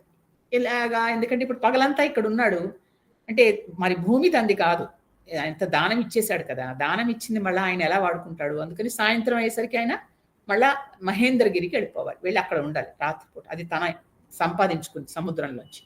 కాబట్టి అక్కడికి నేను వెళ్ళిపోవాలి. అందుకని నా గమన శక్తిని ఏం చెయ్యకు, ఇప్పుడు చేస్తే నేను మళ్ళీ అక్కడికి వెళ్ళడం కష్టం, ఈ భూమి మీద ఉండిపోతాను. కాబట్టి నేను సంపాదించుకున్న పుణ్యలోకాలు ఉన్నాయిగా, వాటిని కొట్టేసాయి, పర్వాలేదు, నేను మళ్ళీ సంపాదించుకుంటాను. ఎన్ని ఏళ్ళు కష్టపడి సంపాదించుకున్నాడు, ఎంత కష్టం అండి పాపం. విశ్వామిత్రుడిని మనం చూసాం ఎంత కష్టపడి. కానీ అంటే ఒకసారి తనలోంచి విష్ణు తేజం వెళ్ళిపోయినా సరే అలా నిలబడి, మాట అంటే మాటే, అలా నిలబడ్డాడు పరశురాముడు. ఎంత గొప్ప, వీళ్ళందరూ మహానుభావులండి. నిలబడితే వెంటనే ఆయన అన్నాడు, సరే నీ పుణ్యలోకాలని నేను కొట్టేస్తున్నాను అని రాముడు కొట్టేశాడు. కొడితే అంతవరకు ఆయన సంపాదించుకున్న పుణ్యలోకాలన్నీ వెళ్ళిపోయాయి. అంటే అవన్నీ క్షయం అయిపోయాయి. అప్పుడు ఈయనకి నీకంతా శుభమవుతుంది, అంతకంటే చిన్నవాడు కదా, అందుకని రాముడిని దీవించాడు. నీకంతా ముందర శుభమవుతుంది, నువ్వు అన్ని విధాలుగా వృద్ధి చెందుతావు, నీకు మంగళం అవుగాక అని దీవించి అక్కడి నుంచి పరశురాముడు.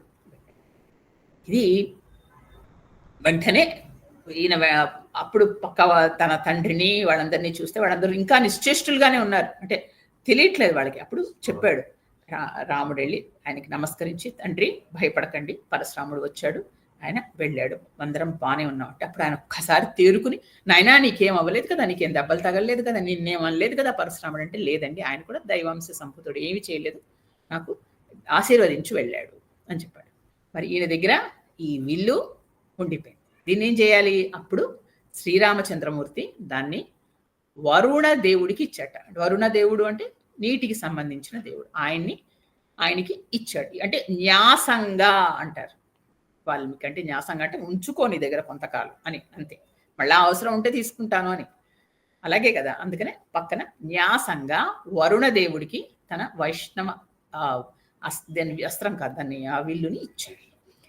ఇచ్చిన తర్వాత మళ్ళా వీళ్ళందరూ బయలుదేరి వెళ్ళారు. ఎక్కడికి? వీళ్ళందరూ అయోధ్యకి బయలుదేరి వెళుతున్నారు. ఇక్కడ ఇప్పుడు మనం ఇందులో ఇంకా తెలుసుకోవాల్సిన విషయాలు ఏంటంటే,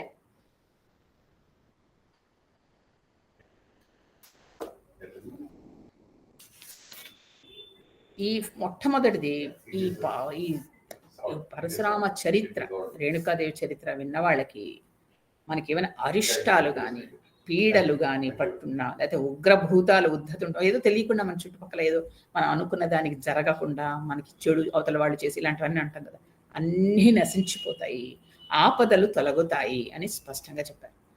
అరిష్టాలు తొలగుతాయి, పీడలు తొలగుతాయి, ఉగ్రభూతాల ఉద్ధతి తొలగిపోతుంది, ఆపదలు కూడా తొలగిపోతాయి. అంటే అంత పవిత్రమైంది ఈయన పరశురాముడి చరిత్ర. అందుకే మనకు ఉన్న ఫస్ట్ డౌట్లన్నీ తీసేయాలి మైండ్లో. ఒకటి, క్షత్రియ శత్రువు కాదు.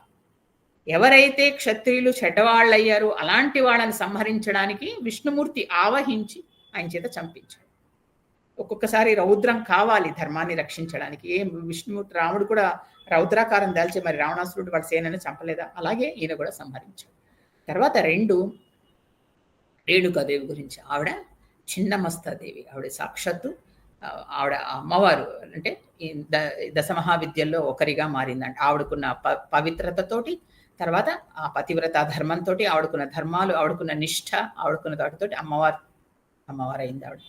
తర్వాత ఇక 3వది పరశురాముడు, ఈ తర్వాత రాముడు, ఆ కలయిక గురించి మనం తెలుసుకున్నాం. ఏంటంటే వాళ్ళిద్దరు ఎదురెదురుగా ఉన్న ఒకే అవతారం అయినా, అంటే ఒకే విష్ణువుకి 2 అవతారాలు ఒక్కసారి కలవడం, ఇది చాలా విచిత్రంగా ఉంటుంది. మరి అది ఎలా సంభవం అని ఇప్పుడు మనకు అర్థమైంది. ఇది పూర్ణావతారం, ఇది ఆవేశావతారం. ఇప్పుడు ఇందులో ఉన్న విష్ణువు అంశ అంతవరకు రాముడిలో లేదా, ఆయనే విష్ణుమూర్తి, కానీ ఈ అంశ ఈయన్ని వదిలి ఇంకా ఈయనలోకి వెళ్ళిపోయింది. ఇంకా ఆయన బలం ఇంకా ద్విగుణీకృతమైంది. అంటే రాముడి బలం ఇంకా పెరుగుతుంది, ఇంకా పెరగాలి కదా.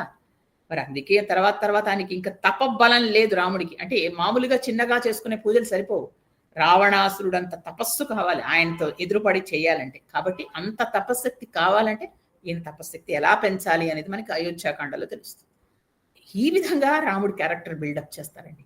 మనము పైకి చూస్తే ఏమీ కనపడదు, ఏంటి వీళ్ళిద్దరూ కలవడం, ఈ ధనుస్సు రావడం ఏంటి అంటే, శివుడి స్పర్శతో ఉన్న ఆ శివ ధనుస్సుని ఆయన చేత్తో పట్టుకుని విరిచి శివుడి తేజస్సు అంతా రాముడిలోకి వచ్చింది.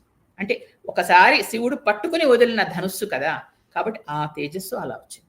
తర్వాత విష్ణుమూర్తి పట్టుకుని వదిలిన ధనస్సుని పరశురాముడు తెచ్చిస్తే దాన్ని చేతిలోకి తీసుకున్నాడు. సో విష్ణుమూర్తి బలం మళ్ళీ రాముడిలో ప్రవేశించింది. ఈ విధంగా దైవ బలం రాముడిలో ప్రవేశిస్తుంది. అంటే ఇదంతా రావణ సంహారానికి జరుగుతున్న ప్రిపరేషన్.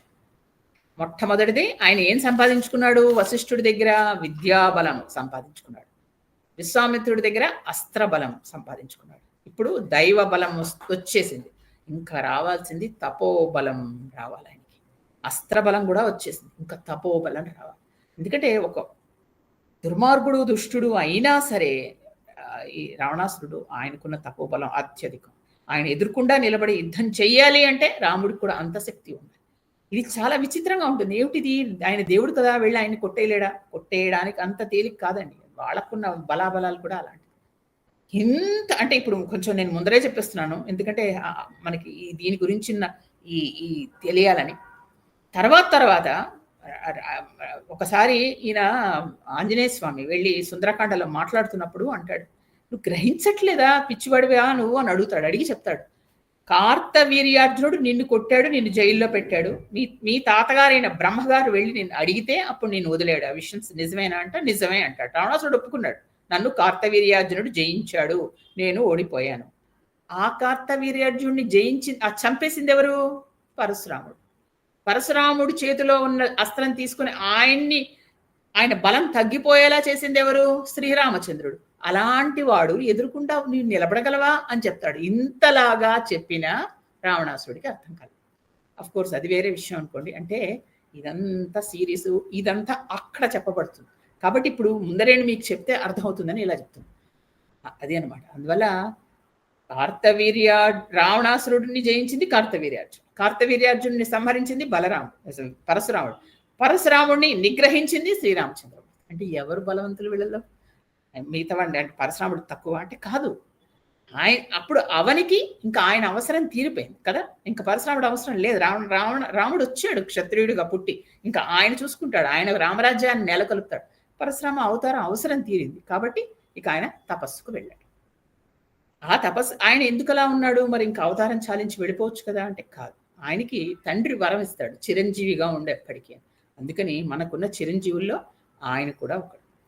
కాబట్టి ఆయన మహేంద్రగిరి మీద ఇప్పటికీ తపస్సు చేసుకుంటూ ఉంటాడు.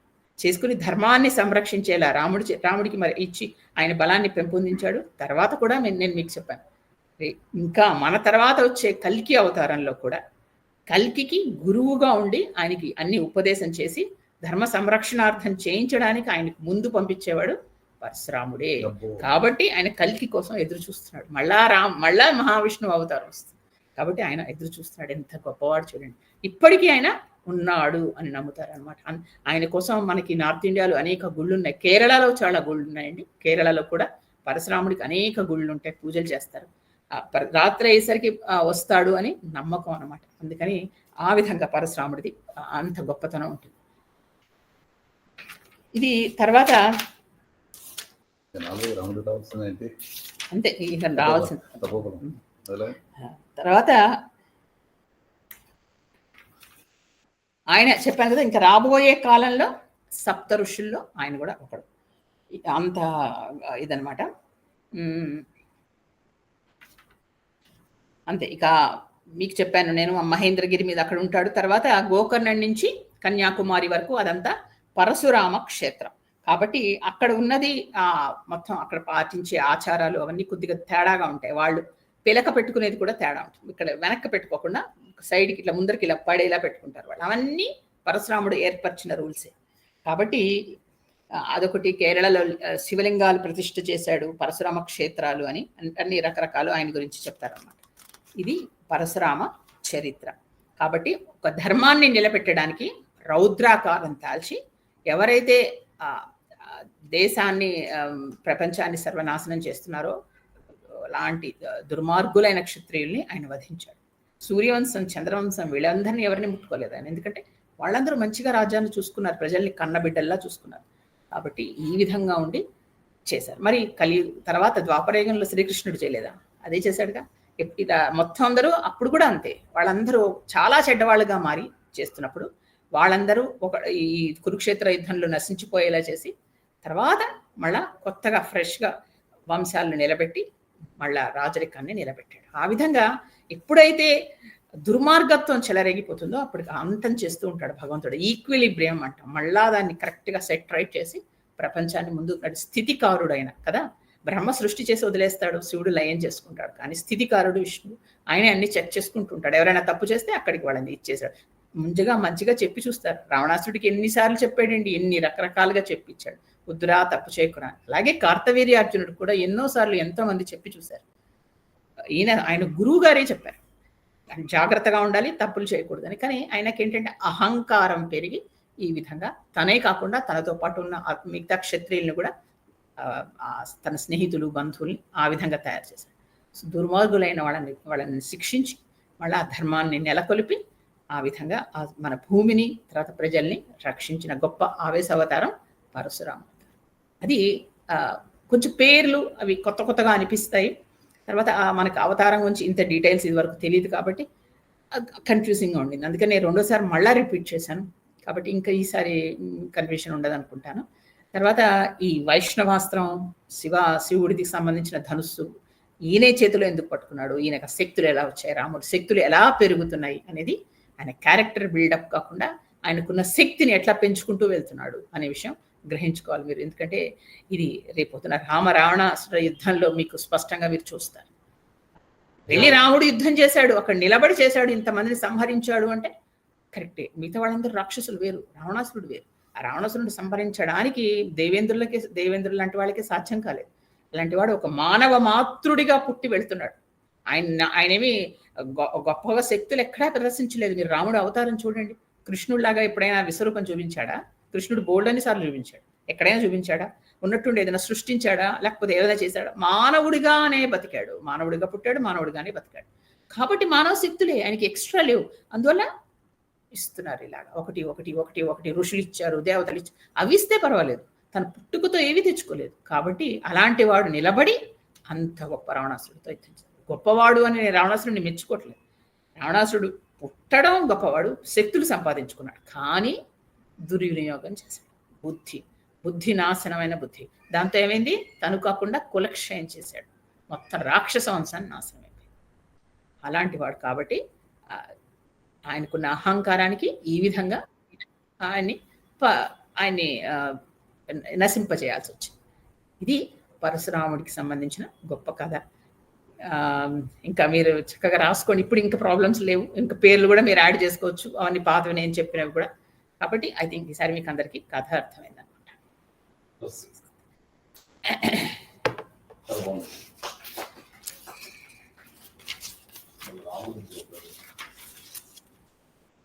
అమ్మ చాలా బాగా చెప్పారు, చాలా బాగుందమ్మా.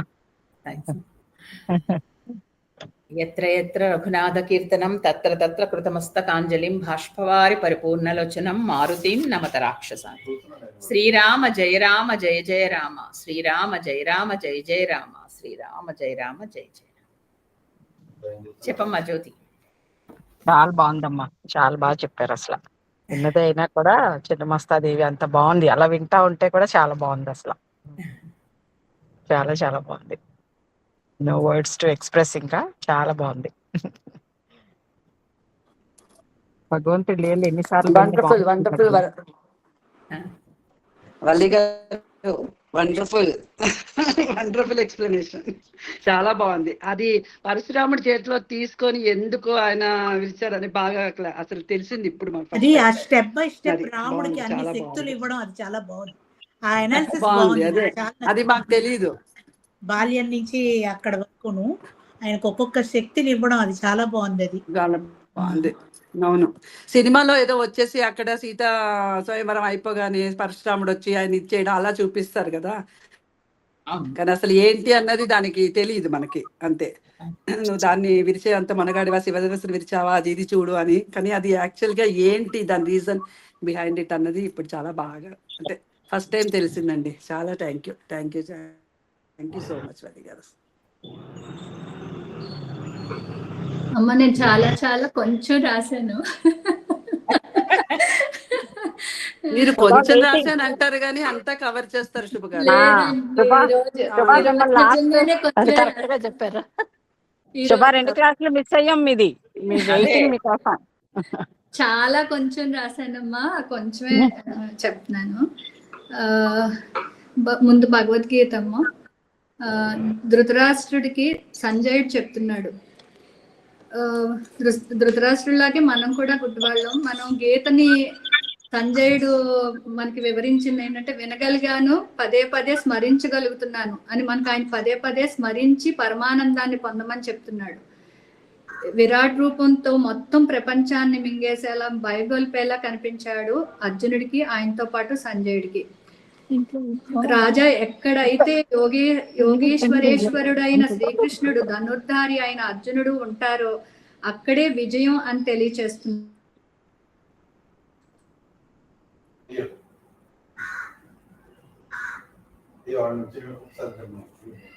ఇది మ్యూట్ అయిందండి శుభ. సారీ అమ్మా, మళ్ళీ ధృతరాష్ట్రుడు సంజయుడికి చెప్తున్న విషయాలు ఇవి. వినగలిగాను, పదే పదే స్మరించగలుగుతున్నాను అని మనకు ఆయన పదే పదే స్మరించమని, పరమానందాన్ని పొందమని సంజయుడు మనకు తెలియచేస్తున్నాడు. విరాట్ రూపంతో మొత్తం ప్రపంచాన్ని మింగేలాగా భయం గొలిపేలా కనిపించాడు అర్జునుడికి, ఆయనతో పాటు సంజయుడికి. రాజా, ఎక్కడైతే యోగేశ్వరేశ్వరుడు అయిన శ్రీకృష్ణుడు, ధనుర్ధారి అయిన అర్జునుడు ఉంటారో అక్కడే విజయం అని తెలియచేస్తున్నాడు. ఎక్కడ విజయం ఉంటే అక్కడ కృష్ణుడు, ఎక్కడ కృష్ణుడు ఉంటే అక్కడే ధర్మంతో కూడిన విజయం ఉంటాయి. నరనారాయణులు ఉన్న చోట అంతా జయమే జరుగుతుంది. మంగళం భవతు. కలియుగంలో తపస్సు సంభవమే అని ప్రత్యక్ష సాక్ష్యం కావ్యకంఠ గణపతి మునిగారు. రేణుకాదేవి ఆయనకు ప్రత్యక్షమైంది. సంసారంలో ఉంటూ తపస్సు చేసి అమ్మవారిని పొందవచ్చు అని నిరూపించారు. ఎన్నో శాస్త్రాల్లో ప్రవీణులు, ఎన్నో కావ్యాలు రాసి కావ్యకంఠ గణపతిగా బిరుదును పొందారు. నేను అంబికాపుత్రుడిని అని నిరూపించుకున్నారు. భగవాన్ రమణులు శిష్యులు అయ్యారు. రమణులు, నాయన నిన్ను నువ్వు తెలుసుకో అన్నారు. పడేవీడు రేణుకాదేవి గుడిలో అమ్మవారిని దర్శించి 28 ప్రదక్షిణాలు చేసి 28 శ్లోకాలు రేణుకా గీతం రాశారు. ఉమా సహస్రనామాలని కూడా రాశారు. భరతమాతని రక్షించమని తపస్సు చేసిన మహనీయుడైన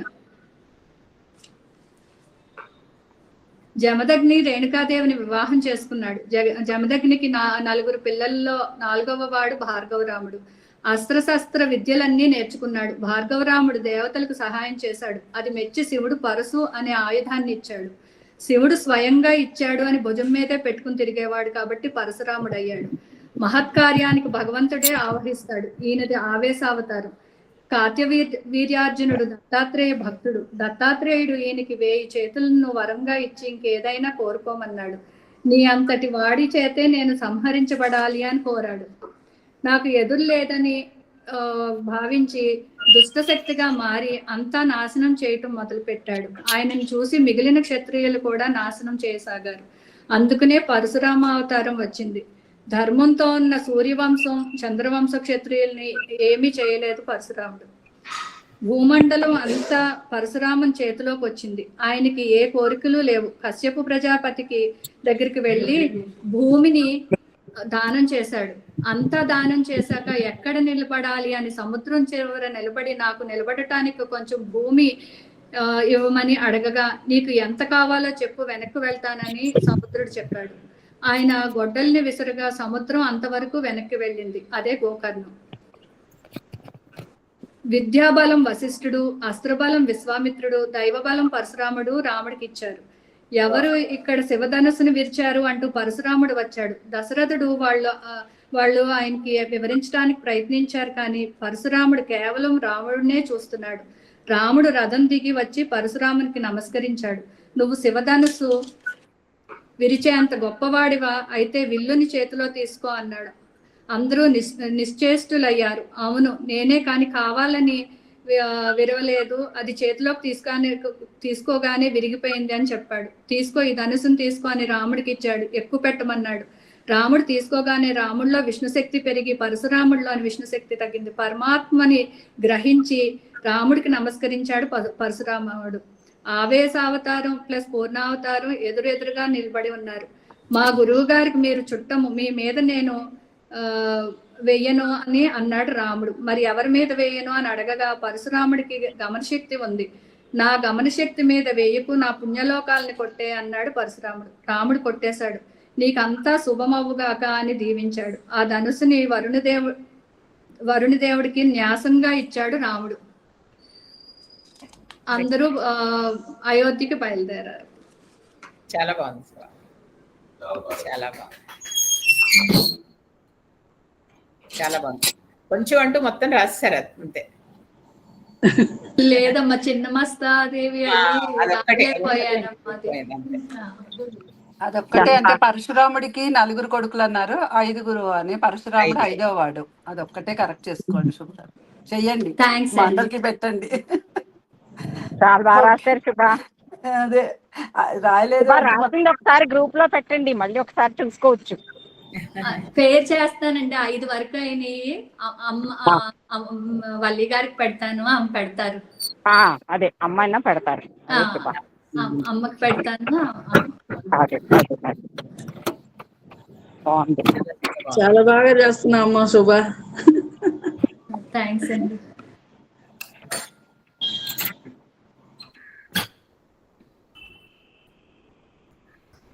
యతో కృష్ణ తతో ధర్మ, యతో ధర్మ తతో జయ అంటారు. అది కృష్ణుడు ఎక్కడుంటే అక్కడే ధర్మం, ధర్మం ఎక్కడుంటే అక్కడే విజయం. అది దాంతో ఈరోజు మనం భగవద్గీతని మరొకసారి ఆయన దయ వల్ల చదువుకున్నాం. మళ్ళా చదువుకోవాలి. ఎందుకంటే ఆయనే అన్నారు పదే పదే పదే పదే చదవండి అని. ఒక్కొక్కసారి ఒక్కొక్క అర్థం స్ఫురిస్తూ ఉంటుందండి. అదే అందులో ఉన్న గొప్పతనం. పైకి చాలా బ్లాండ్గా ఉంటుందండి, కథ ఉండదు ఇందులో అనుకుంటాం, కానీ ఎంత పర్సనాలిటీ డెవలప్మెంట్. ఒక్కొక్క శ్లోకం మన ఒంటికి పడితే అసలు మనం గొప్పవాళ్ళం అయిపోతాం. అది అలా ఉంటుంది. పైగా ఈరోజు మనంతా విశ్వామిత్రుడి గురించి చెప్పుకున్నాం, ఆయన గొప్పతనం తెలుసుకున్నాం. అలాగే ఈసారి పరశురాముడు, ఆయనలో ఉండే గొప్పతనం, ఆయనలో ఉండే ఆ పట్టుదల, తర్వాత శివకేశవులు ఇద్దరిని దర్శించి వాళ్ళ ఆ స్పర్శను పొందిన గొప్ప ఆయన. ఎంత పరమేశ్వరుడు అవతారం అయినా అదంతా భగవంతుడి కృప. అందుకే ఆయనలో ప్రవేశించి ఆయన ద్వారా దుష్ట సంహారం చేశాడు. కాబట్టి వీళ్ళందరూ గొప్ప గొప్ప వాళ్ళండి. వాళ్ళ గురించి తలుచుకుంటేనే అందుకే మన పీడలు, మన అరిష్టాలు తొలగుతాయి అంటారు.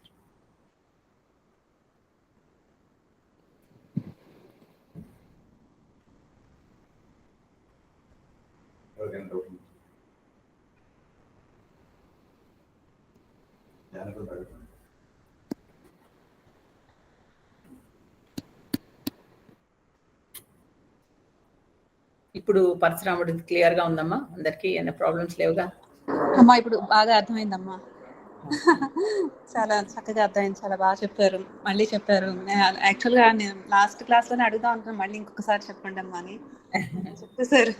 చాలా బాగా అర్థమైంది. ఇప్పుడు ఒక బాగా మంచి ఐడియా వచ్చింది. పరశురాముడు అంటే విశ్వామిత్రుడి మీద ఎలా వచ్చిందో పరశురాముడి మీద కూడా ఒక రకమైన, అంటే ఈయన పరశురాముడు అంటే ఇలా ఉంటారు, ఈ క్యారెక్టర్ ఇలాగా అన్నది బాగా అర్థమైంది. థ్యాంక్ యూ అమ్మా, థ్యాంక్ యూ సో మచ్.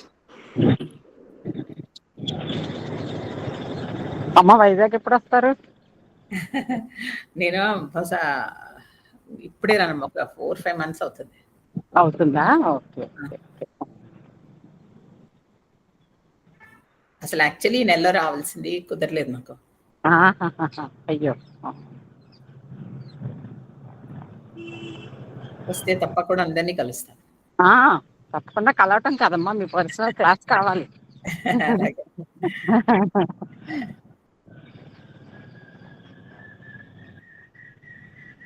ఇది కష్టమైన అవతారం కాబట్టి ఈరోజు నోట్స్ రాసేసుకున్న వాళ్ళు రాసేసుకోండి, ఎందుకంటే మర్చిపోతాం మనం కదా. అవునమ్మా, అవును. నమస్తే ఆంటీ. అమ్మా దుర్గా, ఈరోజు అస్సలు తెలియని విషయాలు చాలా తెలిసాయి. ఆంటీ కూడా చెప్పారు, మీరు చెప్పారు, అన్ని విషయాలు ఆర్ టోటలీ న్యూ మాకు. పరశురామ్ గురించి మీరు లాస్ట్ టైం చెప్పిన, ఈసారి మళ్ళీ వింటే అది ఫుల్ క్లారిటీ ఇంకా వచ్చింది. కానీ అన్ని విషయాలు చాలా తెలియనివి, మాకు నాలెడ్జ్ చాలా వచ్చింది. థ్యాంక్ యూ అండి.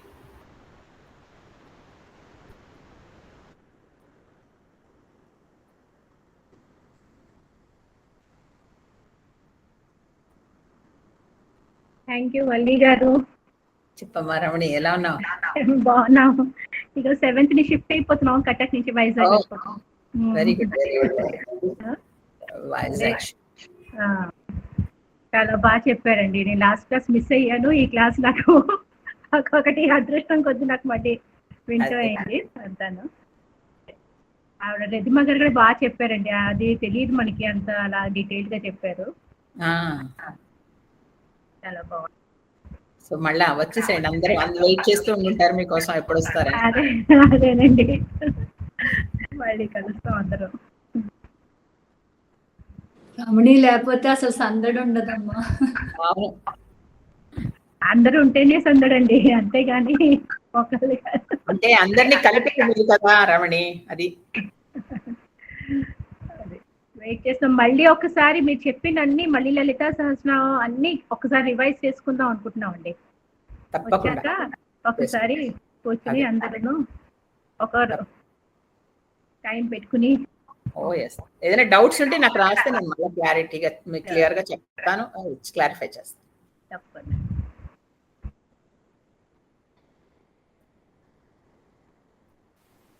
Thank you so much Valli గారు, చాలా బాగుంది క్లాస్.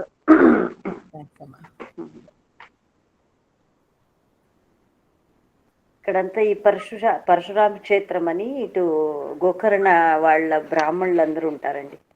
చాలా యునిక్ గా, చాలా వాళ్ళది చాలా బాగుంటుందండి. వాళ్ళ పద్ధతులు, వాళ్ళ ఇదన్నీ వేరేగా అనిపిస్తుంది మనకి, కానీ చాలా ఒక డిఫరెంట్ ఇదండి వాళ్ళది, చాలా బాగుంటుంది.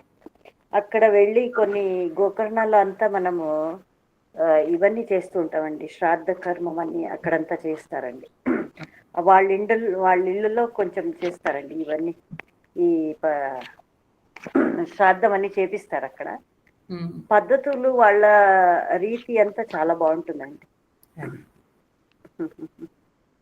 చాలా బాగా చెప్పారు, చాలా బాగుంది.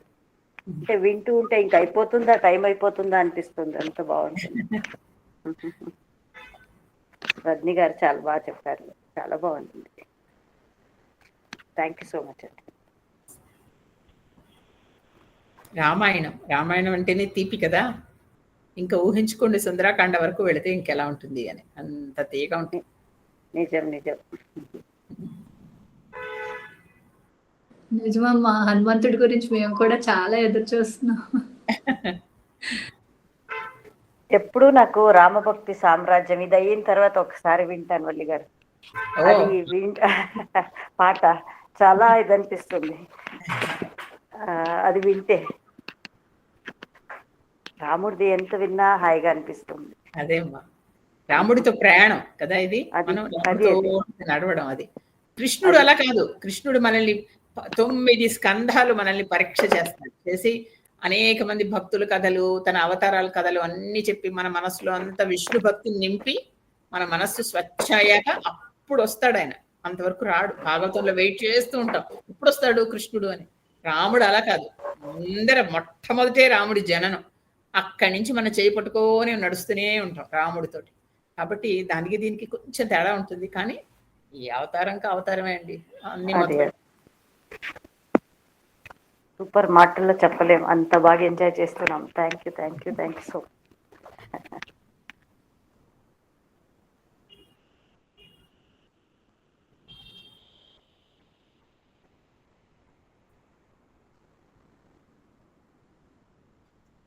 నమస్తే అమ్మా వల్లి గారు. నమస్కారం అమ్మా. చాలా బాగుందమ్మా.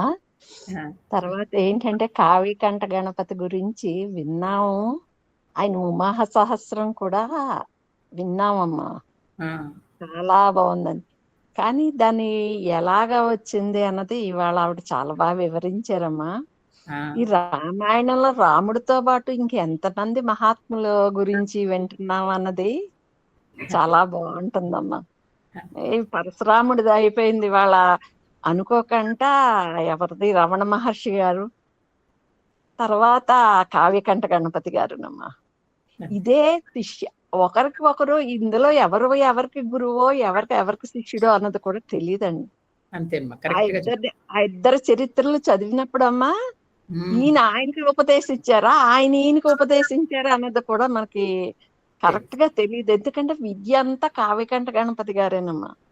రమణ మహర్షి గారికి విద్య తక్కువ, కానీ అంతా ఆయన వల్ల ప్రచారం వచ్చిందమ్మా. సేమ్ అది వింటుంటుండే చాలా బాగుంది. మళ్ళీ పరశురాముడి చరిత్ర ఇంకోసారి రివైండ్ అయింది అమ్మా. ఇంకా ఎక్కడైనా మిస్ అయిన పాయింట్లు కూడా ఇవాళ కవర్ అయిపోయింది.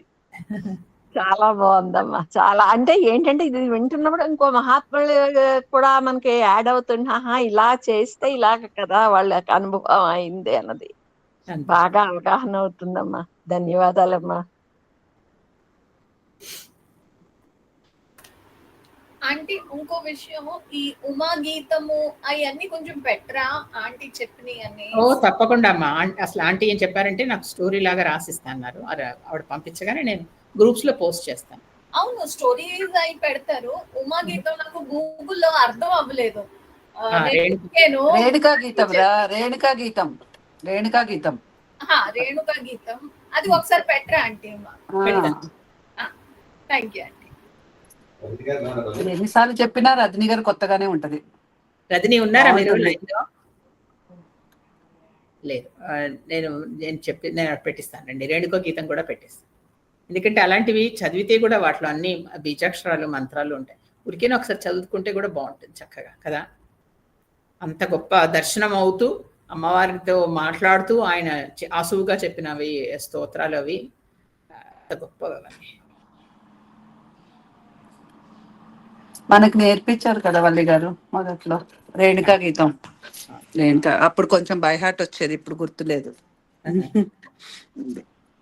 ఏవైనా చిన్నప్పుడు నేర్చుకుంటే బాగా గుర్తుంటాయి అనేది ఒక రియలైజేషన్ వచ్చింది. అంటే అలాంటివి శ్లోకాలు అవన్నీ ఇంకా గుర్తుండిపోతాయి బాగా.